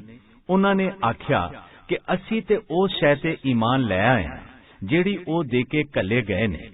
ਉਹਨਾਂ ਗਰੂਰ ਵਾਲਿਆਂ ਨੇ ਆਖਿਆ ਕਿ ਜਿੰਦੇ ਉੱਤੇ ਤੁਸੀਂ ਈਮਾਨ ਲੈ ਆਏ ਹੋ, ਅਸੀਂ ਉਹਦਾ ਇਨਕਾਰ ਕਰਨੇ ਹਾਂ। فَعَقَرُوا النَّاقَةَ وَعَتَوْا عَنْ أَمْرِ رَبِّهِمْ وَقَالُوا يَا صَالِحُ ائْتِنَا بِمَا تَعِدُنَا إِن كُنتَ مِنَ الْمُرْسَلِينَ فأخذتهم الرجفة فأصبحوا في دارهم جاثمين फिर ਉਹਨਾਂ ਨੇ ਊਂਟਨੀ ਨੂੰ ਵੱਢ ਦਿੱਤਾ ਤੇ ਆਪਣੇ ਰੱਬ ਦੇ ਹੁਕਮ ਤੋਂ ਬਗਾਵਤ ਕੀਤੀ ਤੇ ਆਖਿਆ, ਐ ਸਾਲੇ, ਜੇ ਤੂੰ ਵਾਕਈ ਰਸੂਲ ਹੈ ਤੇ ਉਹ ਅਜ਼ਾਬ ਲੈ ਆ ਜਿੰਦਾ ਤੂੰ ਸਾਡੇ ਨਾਲ ਵਾਅਦਾ ਕੀਤਾ ਸੀ। ਬਸ ਉਹਨਾਂ ਨੂੰ ਪੁਚਾਲ ਨੇ ਫੜ ਲਿਆ, ਜਿੰਦੇ ਨਤੀਜੇ ਵਿੱਚ ਸਾਰੇ ਆਪਣੇ ਘਰਾਂ ਵਿੱਚ ਪੁੱਠੇ ਮੂੰਹ ਡਿੱਗ ਕੇ ਮਰ ਗਏ। فتولى عنهم وقال يا قوم لقد أبلغتكم رسالة ربي ونصحت لكم ولكن لا تحبون الناصحين ولوطا إذ قال لقومه أتأتون الفاحشة ما سبقكم بها من أحد من العالمين ਤੇ ਸਾਲੇ ਨੇ ਉਹਨਾਂ ਤੋਂ ਮੂੰਹ ਫੇਰ ਲਿਆ ਤੇ ਆਖਿਆ, ਐ ਮੇਰੀ ਕੌਮ, ਮੈਂ ਤੁਹਾਨੂੰ ਆਪਣੇ ਰੱਬ ਦਾ ਪੈਗਾਮ ਪਹੁੰਚਾ ਦਿੱਤਾ ਹੈ ਤੇ ਤੁਹਾਡੀ ਭਲਾਈ ਕੀਤੀ ਹੈ, ਪਰ ਤੁਸੀਂ ਭਲਾਈ ਕਰਨ ਵਾਲਿਆਂ ਨੂੰ ਪਸੰਦ ਨਹੀਂ ਕਰਦੇ ਹੋ। ਤੇ ਅਸੀਂ ਲੂਤ ਨੂੰ ਘੱਲਿਆ ਤੇ ਉਹਨੇ ਆਪਣੀ ਕੌਮ ਨੂੰ ਆਖਿਆ, ਕੀ ਤੁਸੀਂ ਇਹੋ ਜਿਹੀ ਬੁਰਾਈ ਕਰਦੇ ਹੋ ਜਿਹੜੀ ਤੁਹਾਡੇ ਤੋਂ ਪਹਿਲਾਂ ਦੁਨੀਆ ਵਾਲਿਆਂ ਵਿੱਚੋਂ ਕਿਸੇ ਨੇ ਨਹੀਂ ਕੀਤੀ ਹੈ। إنكم لتأتون الرجال شهوة من دون النساء بل أنتم قوم مسرفون وما كان جواب قومه إلا أن قالوا أخرجوهم من قريتكم إنهم أناس يتطهرون فأنجيناه وأهله إلا امرأته كانت من الغابرين ਤੁਸੀਂ ਆਪਣੀ ਸ਼ਾਵਤ ਜ਼ਨਾਨੀਆਂ ਦੀ ਥਾਂ ਮਰਦਾਂ ਨਾਲ ਪੂਰੀ ਕਰਦੇ ਹੋ, ਬਲਕਿ ਤੁਸੀਂ ਲੋਕੀ ਰੱਬ ਦੀ ਹੱਦਾਂ ਤੋਂ ਵਧਣ ਵਾਲੇ ਹੋ। ਤੇ ਉਹਦੀ ਕੌਮ ਦਾ ਜਵਾਬ ਇਹਦੇ ਸਿਵਾ ਕੁਝ ਨਹੀਂ ਸੀ ਕਿ ਉਹ ਕਹਿਣ ਲੱਗੇ, ਐ ਬਸਤੀ ਵਾਲਿਓ, ਤੁਸੀਂ ਲੋਕੀ ਇਹਨੂੰ ਆਪਣੀ ਬਸਤੀ ਵਿੱਚੋਂ ਕੱਢ ਦੇਵੋ, ਇਸ ਲਈ ਕਿ ਇਹ ਲੋਕੀ ਬਹੁਤ ਪਾਕ ਬਣਦੇ ਨੇ। ਫਿਰ ਅਸੀਂ ਉਹਨੂੰ ਤੇ ਉਹਦੇ ਘਰ ਵਾਲਿਆਂ ਨੂੰ ਨਜਾਤ ਦਿੱਤੀ, ਸਿਵਾ ਉਹਦੀ ਬੀਵੀ ਦੇ ਜਿਹੜੀ ਹਲਾਕ ਹੋਣ ਵਾਲਿਆਂ ਦੇ ਨਾਲ ਰਹਿ ਗਈ। وَأَمْطَرْنَا عَلَيْهِمْ مَطَرًا فَانظُرْ كَيْفَ كَانَ عَاقِبَةُ الْمُجْرِمِينَ وَإِلَى مَدْيَنَ أَخَاهُمْ شُعَيْبًا قَالَ يَا قَوْمِ اعْبُدُوا اللَّهَ مَا لَكُمْ مِنْ إِلَٰهٍ غَيْرُهُ قَدْ جَاءَتْكُمْ بَيِّنَةٌ مِّن رَّبِّكُمْ فَأَوْفُوا الْكَيْلَ وَالْمِيزَانَ وَلَا تَبْخَسُوا النَّاسَ أشياءهم ولا تفسدوا في الأرض بعد إصلاحها ذلكم خير لكم إن كنتم مؤمنين ਤੇ ਅਸੀਂ ਉਹਨਾਂ ਉੱਤੇ ਪੱਥਰਾਂ ਦਾ ਮੀਂਹ ਵਰਸਾਇਆ ਤੇ ਤੁਸੀਂ ਵੇਖ ਲਓ ਕਿ ਮੁਜਰਮਾਂ ਦਾ ਅਖੀਰ ਕੀ ਹੁੰਦਾ ਹੈ। ਤੇ ਅਸੀਂ ਮਦੀਨ ਵਾਲਿਆਂ ਦੇ ਵੱਲੋਂ ਉਹਨਾਂ ਦੇ ਭਰਾ ਸ਼ੁਐਬ ਅਲੈਹਿਸਲਾਮ ਨੂੰ ਘੱਲਿਆ। ਉਹਨੇ ਆਖਿਆ, ਐ ਮੇਰੀ ਕੌਮ ਦੇ ਲੋਕੋ, ਰੱਬ ਦੀ ਇਬਾਦਤ ਕਰੋ, ਉਹਦੇ ਸਿਵਾ ਤੁਹਾਡਾ ਕੋਈ ਮਾਬੂਦ ਨਹੀਂ ਹੈ। ਤੁਹਾਡੇ ਕੋਲ ਤੁਹਾਡੇ ਰੱਬ ਵੱਲੋਂ ਖੁੱਲੀ ਦਲੀਲ ਆ ਗਈ ਹੈ। ਬਸ ਤੁਸੀਂ ਲੋਕੀ ਨਾਪ ਤੇ ਤੋਲ ਪੂਰਾ ਕਰੋ ਤੇ ਲੋਕਾਂ ਨੂੰ ਉਹਨਾਂ ਦੀਆਂ ਸ਼ੈਵਾਂ ਘੱਟ ਨਾ ਦੇਵੋ ਤੇ ਜ਼ਮੀਨ ਦੀ ਭਲਾਈ ਤੋਂ ਬਾਅਦ ਇਹਦੇ ਵਿੱਚ ਫਸਾਦ ਨਾ ਪੈਦਾ ਕਰੋ। जे तुसी लोकी मोमिन हो ते एहो ही तुहाडे लई चंगा है। ولا تقعدوا بكل صراط توعدون وتصدون عن سبيل الله من آمن به وتبغونها عوجا واذكروا إذ كنتم قليلا فكثركم وانظروا كيف كان عاقبة المفسدين وإن كان طائفة منكم آمنوا بالذي أرسلت به وطائفة لم يؤمنوا فاصبروا حتى يحكم الله بيننا وهو خير الحاكمين ते तुसी लोकी हर राते ना बैठिया करो ताकि लोकां नू शुएब अलैहिस्सलाम वल जाण तो डरावो ते जेड़े रब ते ईमान लियाए ने उन्हां नू ओंदी राह तो डको ते ओंदे विच खराबी पैदा करना चाहो ते याद करो जदों तुसी घट सौ ते रब ने तुहानू वधा दिता ते वेख लो कि फसाद खिलारण वालियां दा अखीर किहो जिहा हुंदा है।